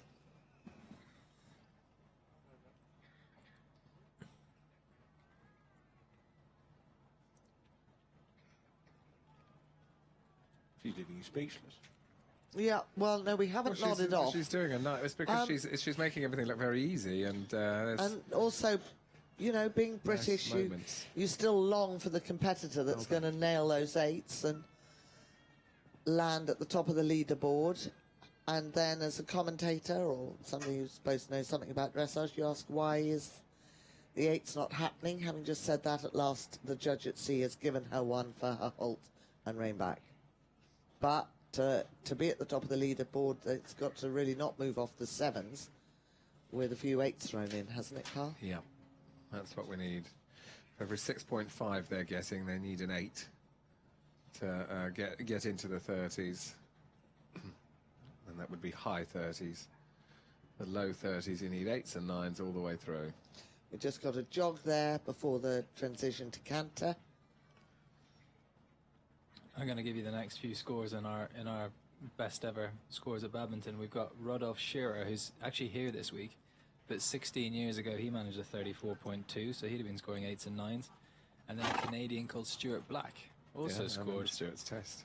Yeah, Market Venture, he scored 34.2 as well. So he's in 7th. How far do you go back, Sam?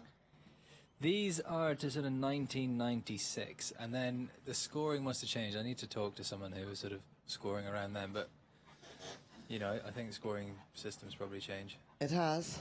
I was just trying This to horse think. has a very good hind leg in the canter work, so it's a definite beat. It's an active hind leg. Have you seen the judge at sea? 9. Yeah. Excellent. You see? 2 8s and a 9. Very good. Nice to see it rewarded when it does it well. That's our American judge, isn't it? Yep. Right, to encourage.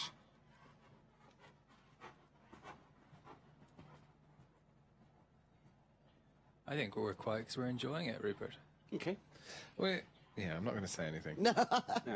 I think I know. I'll say it I know exactly what you were going to say. Yeah. I feel safe watching it. 3 8s on the. Well done. Beautiful flying change again. And the reason you can give this horse an 8 and a 9 in a flying change is because it pushes up off the floor with expression. So not only is it clean and straight, it's expressive. So that's why you can reward it with some higher points. I tell you what, talk about... That wasn't. No, That's good. got into a muddle. Yeah. This could be a dark horse. This, you know, she's already won. Well done. That was lovely. Lovely one. Yeah, see, 4. It's so costly when you just make that mistake and that front leg that didn't come through on that second to last. Again, you saw the judge go from a 4 for the mistake straight back to an 8 for the last good flying change. Yeah. And that's good judging. Yeah. Yeah, she'll be pleased with that, and that's going to give her a good score. Her previous best at badminton was 45, so she's going to be feeling good. I think she'll beat that. She will. Beat it. She'll beat it. I think she'll beat it quite nicely. Well, while we wait for the score for Izzy Taylor, let's go back to Daisy Barkley. Now joining me is Danny Evans. I mean, the smile is lighting up the collecting ring. That was a fantastic test. You must be thrilled to bits with your boy. Yeah, over the moon. He performed so well. Had a little spook going into extended trot, and I got a bit panicky for the rest of the test. But we pulled it together. So. Well, if you think you look, if you felt panicky, you certainly didn't look it. The whole thing looked incredibly relaxed and professional. I mean, he is a picture of a horse on the flat. I mean, listening to Carl and Pammy chatting, I mean, they were singing his praises and actually your praises too. Well done on that. Oh, thank you. It makes my life very easy sat on a horse like him. So. You still got to ride them. Now, tomorrow is another day. Obviously, it's a big, fat, beefy track, and he's obviously a good jumper. I mean, how do you feel about tomorrow? Yeah, I mean, we'll do the best we can. I'm still very inexperienced at this level, and so are the horses, so we'll go out and do what we can and hopefully have a good result by the end of it. Well, I really hope you do, because, I mean, you've got yourself in a really good position now after the dressage, and you know, there's a lot to play for tomorrow, so I look forward to seeing you having a real good crack around the cross-country. Good luck, Dan. Thank you, Daisy. That's Danny Evans reflecting on her run. 40.4. That is the same as Danny Evans. Exactly. So they... and actually, fair play. I mean... So... are you all right? Are you all right? Are you all right? I need you to talk to the world. Yeah, but we're broadcasting to Shanghai. Have thought of the best joke, but we're not sure we can share it with you. Run it past me in the next break. Was it all right? Did you hear it, Sam?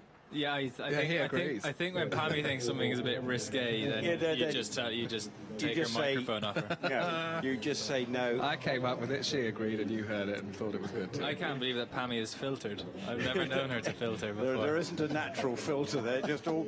Well, you've been very good. You've been filtering brilliantly today. Maybe it's all these goodies. My producers just said into my ear, we must be on sugar overload with all these smoothies and things and cakes that we've been having here. That we must be... Well, Carl and I, of course, have been abstaining because we're Olympic athletes in the making. Well, not in the making. Carl's done plenty of them. But. Yeah, well, How many times do you apologise at the end of the day to God for the slight porkies that you tell during it? The two of you? What the heck was that? Where did that one come from? That's left field. I know, we've had a smoothie, you know, that's healthy, and a little sip of a milkshake, but we haven't eaten the buns. Neither have I. Yeah, that's true. Oliver Townend going fourth last. He wasn't happy to go first yesterday, but he's riding black tie now. So let's see if he can impress the judges now more generously. You were hinting at it actually, Rupert. Izzy's score came in at 40.4, which was the same as Danny's. So great, and Gemma had produced a good test, and obviously Emily's sitting in second. So. Isn't it great to have those few coming in at the end though, like really like bringing the scores up? In a week when you sadly we don't have Pippa or William here, the old guard. Yeah. But the new guard he is wants coming to along. take over. Now, for those that didn't see Ollie's test yesterday, he felt a little bit hard done by, and I must say I did think he could have had a few more points, but being first to go is never an easy spot. So he does.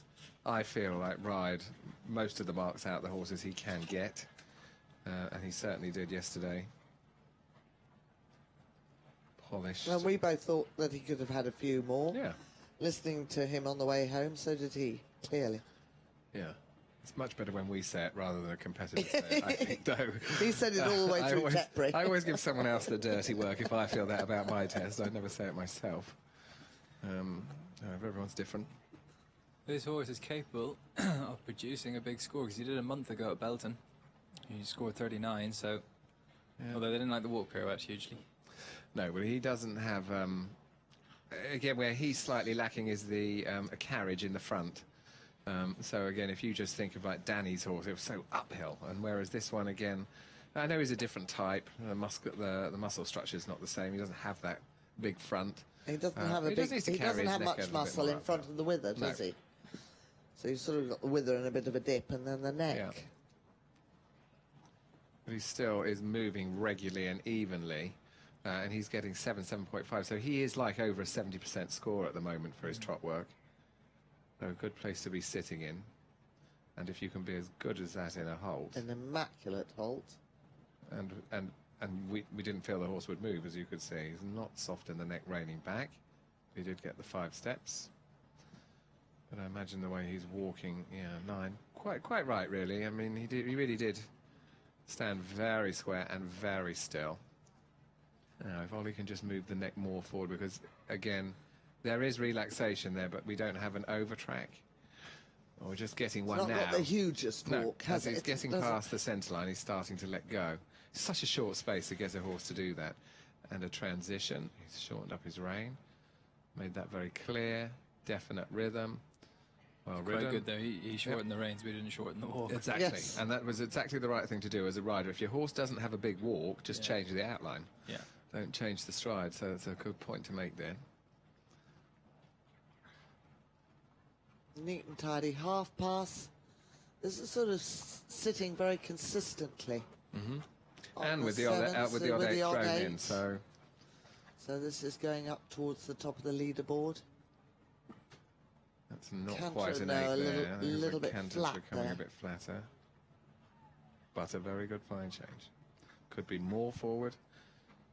Again, when the horse has B in front of him, like there, or E when they're on these short 20-metre sides, they're not it doesn't encourage the horse to jump more forward, so you tend to get a slightly more backward change there.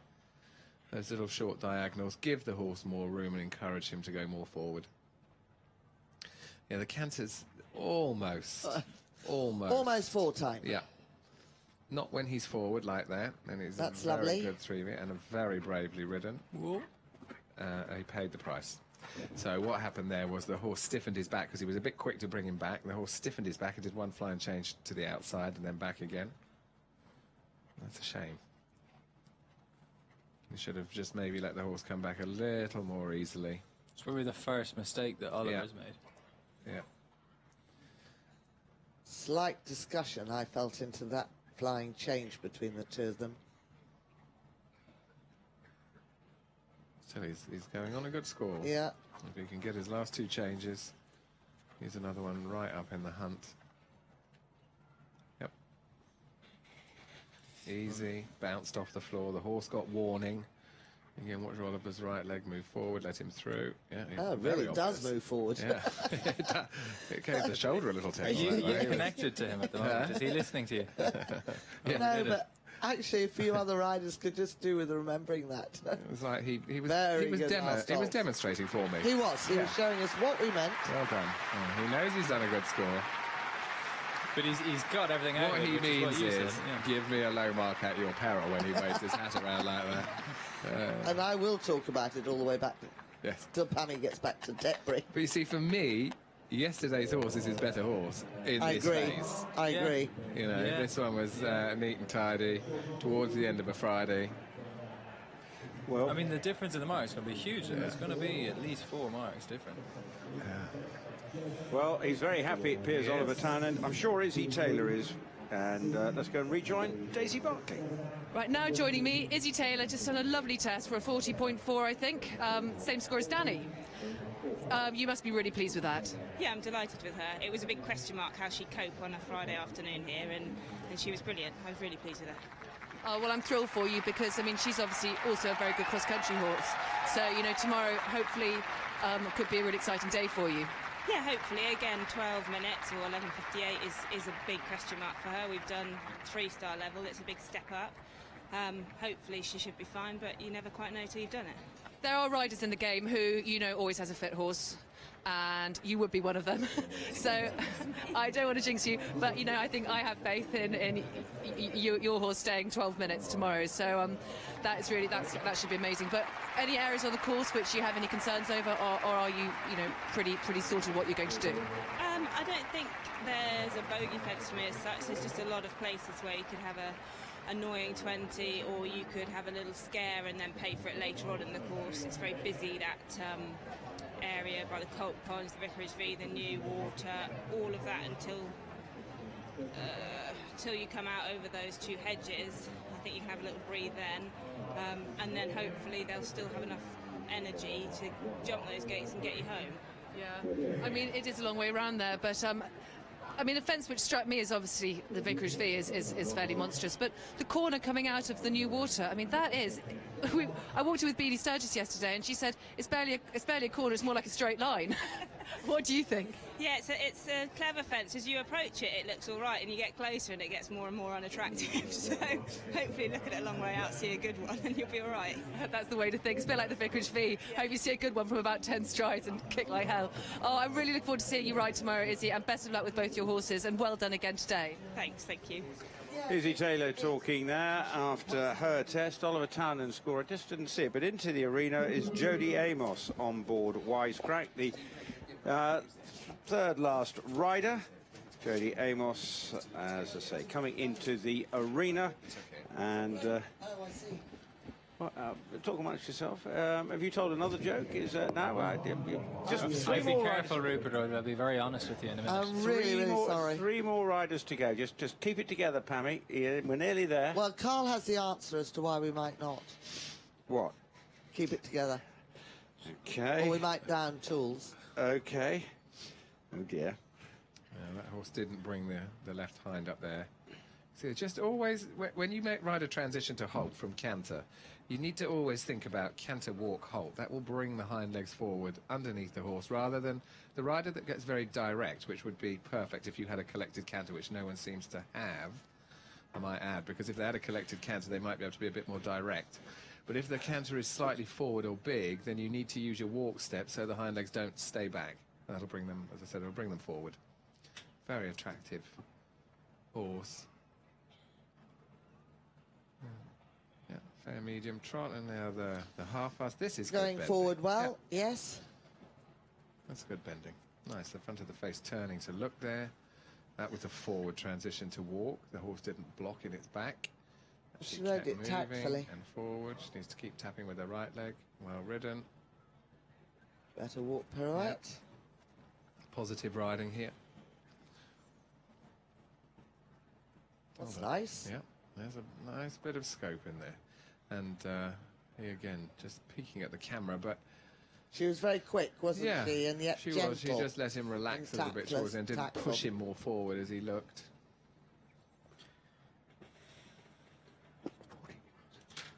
So the shoulder in sets up the half pass. Be careful she doesn't let the left ear drop down. Now you have to keep the neck long so that the outside of the horse stretches. If the horse shortens his neck, that's when you see a little bit of twisting in the neck when they try and bend.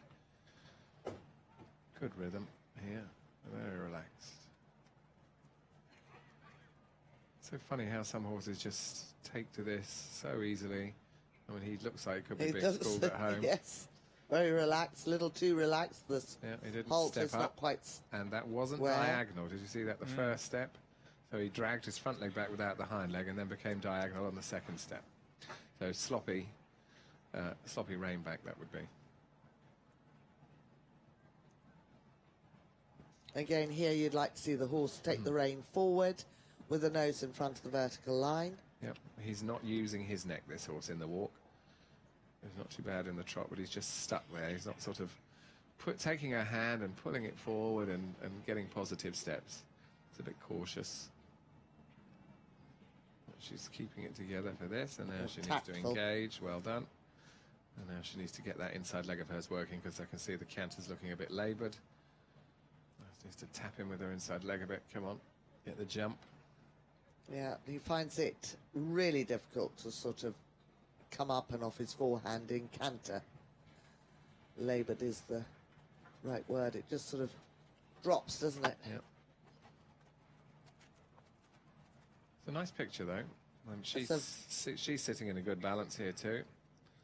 Sits in the middle of the horse. She sits central. And it was an early change, but again, I thought that was cleverly ridden, because he was like, I know what's coming, and she went, well, I'll do it before you. Yes. Rather than the other way round.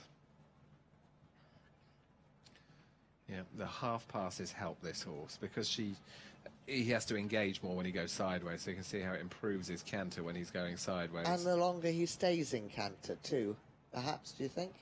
Yeah.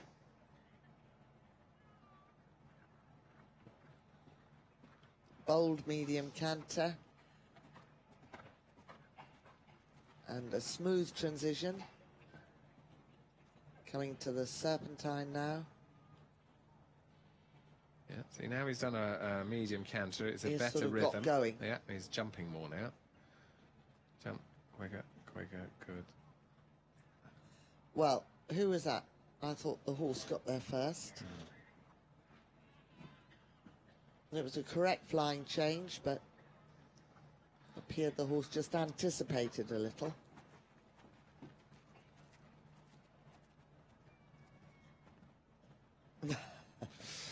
Your call, Carl. He was late behind.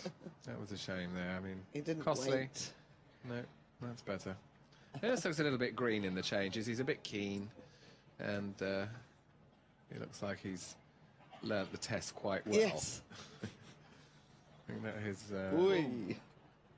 Looked like he skidded a little bit to that last hole. Emergency stop. An emergency halt. She'll be hoping he doesn't do one of those tomorrow. They were third at Blenheim in 2014, and he's not done a whole pile wrong, just a few little green bits. Nice horse to keep an eye on. So next in the arena will be Christopher Burton Nobilis. Lots of people thinking this could go close to Michael Young's total. Jodie Amos is in. And we'll wait for her score. I can tell you Oliver Townend's score of 40.7 has put him into 7th with a black tie. His second horse, Armada, was first to go yesterday. And Oliver is with Daisy. That was a good day in the office, Ollie. Yeah, good Daisy. Horse is good and concentrated, and it's not really. He's had one event really. We're here on very little preparation, competition-wise, but I love riding him, and obviously he's a special horse because he belongs to Karen Shooter, who runs the place at home. He's come here a bit on last minute, but I'm happy enough for that.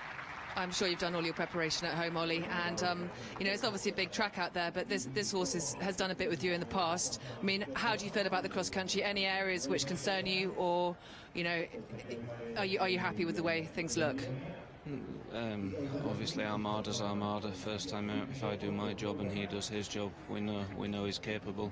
With Black Tie, we're into unknown quantity a little bit. I think we're right on the edge of ability, if not slightly over in some ways, but he's a genuine horse. He's had a good career. He's been a racehorse, he's been a Gymkhana horse, and now he's at Badminton, so you know, he's here, and I'll just look after him and do what I can do.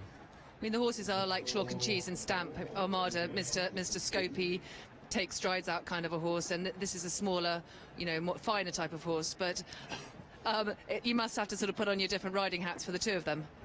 Yeah, very different. I'd say I'd have to have a good long sleep in between, and hopefully wake up and call it a new day, and away we go again, you know. As you said, you couldn't have two more different horses, but both are here on their own merits, and I'm happy to be riding both of them. Well, I wish you the best of luck tomorrow, Ollie, and we know how adaptable and good you are around Badminton, and I wish you the best of luck and look forward to seeing some good performances. Thank you again. Thanks, I think we'll need it. Ollie Tannen talking about, or Oliver Tannen talking about 46.9, the score of Jodie Amos, and that is a pleasing score. Now, what are we going to expect from Christopher Burton? Maybe quite a lot. The person who tweeted us earlier, who's got up nice and early in Melbourne. Now this is the moment. You can go to bed in about 5 minutes once we give you the score, or no, about 10 minutes. But coming into the arena, and this should be a good test, Sam, in terms of potential. He was very good last time out. He was 34.5 at Belton, and he went on to win it, finishing on that score. It was very impressive.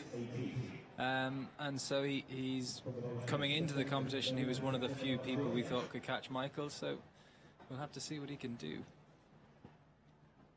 You actually watched him do a test? Is that how you came to this monumental decision? I've seen him warming up at two different events. He beat me in Ireland last year at Campfire. That was it. That's what logged in for you. Yeah, I always remember it when I get a beating. Look at the suspension in this. A lovely movement. Fantastic. Surely, Carl, we can give that an 8. Yeah, you can give it an 8. He became a little bit too short in the neck at the end. He fell into the halt on the first centre line because his strides are so big. Yeah, there we are, some 8s. He's one of the few we've seen today in a double bridle. But he looks like he should go in a double bridle. He carries a double bridle well, doesn't he? Yes, he does. And it doesn't actually matter whether it's a snaffle or a double, as long as the horse goes well with whichever bits it's got in. Well keep done. moving, keep moving. Well done. Just managed to get that going. That was the walk pirouette we were talking about seen here. the camera, this horse yet. He didn't get a going chance for to it, go isn't he? round. Hold the reins. You were talking yesterday, Carl, about risk and about being brave. Yeah, it's a good, and Chris is a good person who's demonstrating that. So a dressage rider, you know, if you want to just get your 70%, then, you know, your 7s, you're riding with your minimum impulsion. Taking a risk means riding like he did in his medium trots and things to go for maximum. And, of course, if it comes off, you can get a very high mark. If it doesn't come off, you will still be penalised. But if you want to be in the top lot, That's you quite need a big risk. difference. Super hold. In that half pass left. An 8 and a 6.5. Well, in the 6.5 means it's not very good. Below really. average. Yeah. Well, yeah. And the 8 means good. But I mean, he's riding. Look, I mean, he is riding. He's driving the horse. You know, he's behind it. He's making sure it's positive, and the horse is responding very well so far. He had an unfortunate shoulder in on the centre line, which is medium. Let's describe that as tense. He did manage to stop the jog. 8 for the extended walk. You see, they are rewarding the positivity of this test. Currently, he's not trending high enough to. I don't think he get ahead of Emily at this point, but most of these riders have all produced, the ones that have produced good scores have probably done their best work in the canter. So that's not going to be here. So, Sam, this was you that tipped this one, not us. And I think both Carl and I have been That flying change was caught late out slightly behind. with the youngsters that have shown us such good tests today. Yeah, it's a young person's badminton so far It in is. this phase. Canter's really difficult.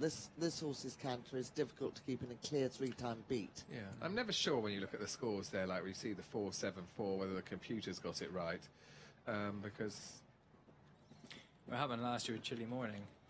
you've got to hope that, you know, every judge nowadays has to be able to see a late flying change. I mean, it is not that difficult to spot one, especially surely if you are a dressage person, Yeah, maybe but- if you're not. But 2 years ago, the judge at H didn't ever.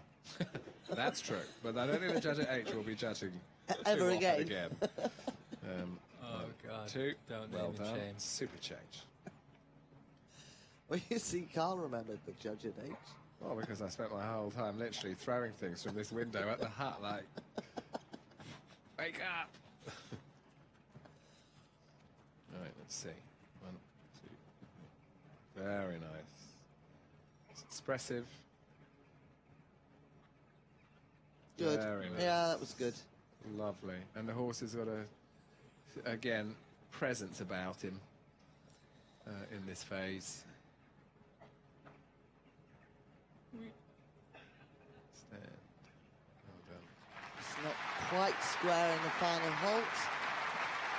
But There's pleasing some test. lovely moments in that test that I like, and as Sam pointed out, this he did go for it. He gave it a good He shot did. there to try and get into the top points. The Aussies fans around the edge. Any leakage, to use a Matt Bryan There was a expression. late flying change, which is quite a major leakage, and shoulder in on the centre line, scrappy. The horse almost came back to walk, and so the rhythm changed quite a bit in that. But expecting to see a horse like this leading dressage easily. Well, one more rider to go, but in the meantime, Jodie Amos is with Daisy. Jodie, are you happy with the way things went? I am. He was really well behaved. You know, he was really on the ball and he tried hard for me. I possibly, looking at the mark, maybe lacked a little bit of expression and impulsion. Hindsight's always a great thing, but he tried really hard, so I'm thrilled. I think he had a couple of tiny little things in the changes. I was trying to listen to Carl and Pammy talking while watching and everything else, but he looked pretty solid, and he's been a really good horse for you. He's had good results at Blenheim. And Bramham.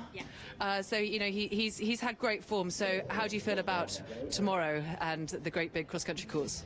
It's massive. It doesn't really get much smaller the more you walk it, unfortunately. But no, like you say, he has got quite a bit of experience now. He's gone very well at 3-star. He gave me a lovely ride around Burley, and he made nothing of it really. So I'm just hoping I'll have the same thing tomorrow. I mean, that's what, you know, good partnerships with your horse is so important when you come somewhere like this, because there's areas on the course where, you know, there's so much twisting and turning, and you know, the hanging log down to the skinny log. They've got to trust you, and you know, you've got to be on the same page. I mean, you are a partnership. Yeah, absolutely, and he's a really cool horse because he's a really scopy horse, but he's very athletic. He's sort of got that pony fit leg about him. So all those things, you know, you can really trust his athletic ability. But equally, he's a real galloping machine as well. So he's pretty cool to ride, to be honest. I'm quite lucky. Well, really good talking to you, Jodie, and I wish you the best of luck tomorrow, and I hope you have 2 amazing rides. Thank you very much for talking to us. Thank you. Jodie Amos, we've just got Christopher Burton's score, 40.3, which means he goes into 5th spot, just 0.1 ahead of Danny Evans and Izzy Taylor with 40.4. The leader still Michael Young, 34.4, but 2.4 behind is Emily King, who has produced the dressage performance of the day. Now we come to the final rider, Joseph Murphy, Sportsfield Othello. Sam, the Irishman, better big him up. Yeah, well, we've already seen Joseph here this week. This would be the stronger of his 2 horses. And He scored yesterday 54.9 with DHI Top Story. yeah, this horse should do better than that.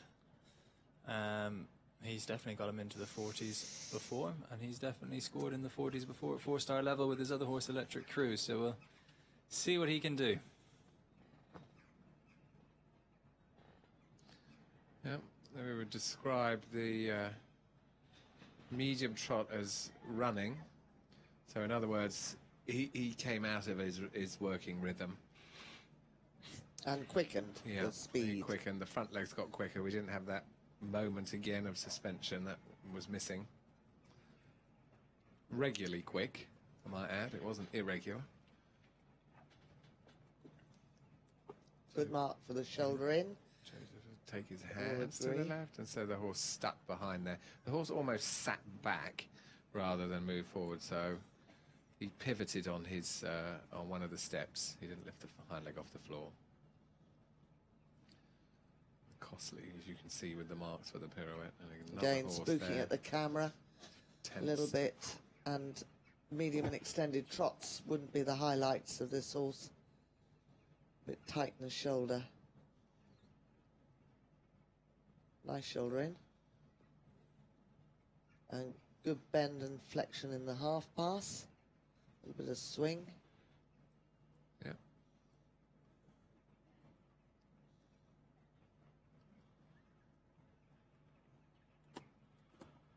Better marks there.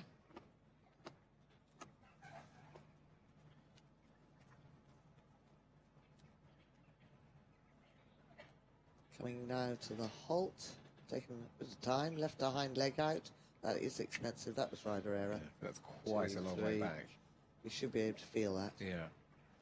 If you want to know how you feel it, so if you're sitting on a horse and you want to know which leg has been left out behind, if you're sitting in the middle of the horse and the left hind is back, you'll feel yourself leaning to the left because the left side is a lot longer. There's nothing under your seat bone. No. So you'll feel you collapse that way yourself. So that should have been his indication there, to just give the horse a little tick with his left leg to bring that left hind leg up. It's not always possible to feel it if we're talking, just a hoof out, but that was a fairly large hoof. It was a Shire's hoof out. Plus some. I'm going to jog your memory, guys, of these. Do you remember Bettina Hoy, Ringwood Cockatoo? Yeah. Yeah, that was a good test. 2003, 33.4. Lock and Glen, Clark Montgomery. I remember that. That was only 2 years ago. That was a 33.3. And then Ruth Edge, she's led here before many occasions. This canter is in a few difficulties with the canter rhythm. Yeah. Not the clear 3-beat.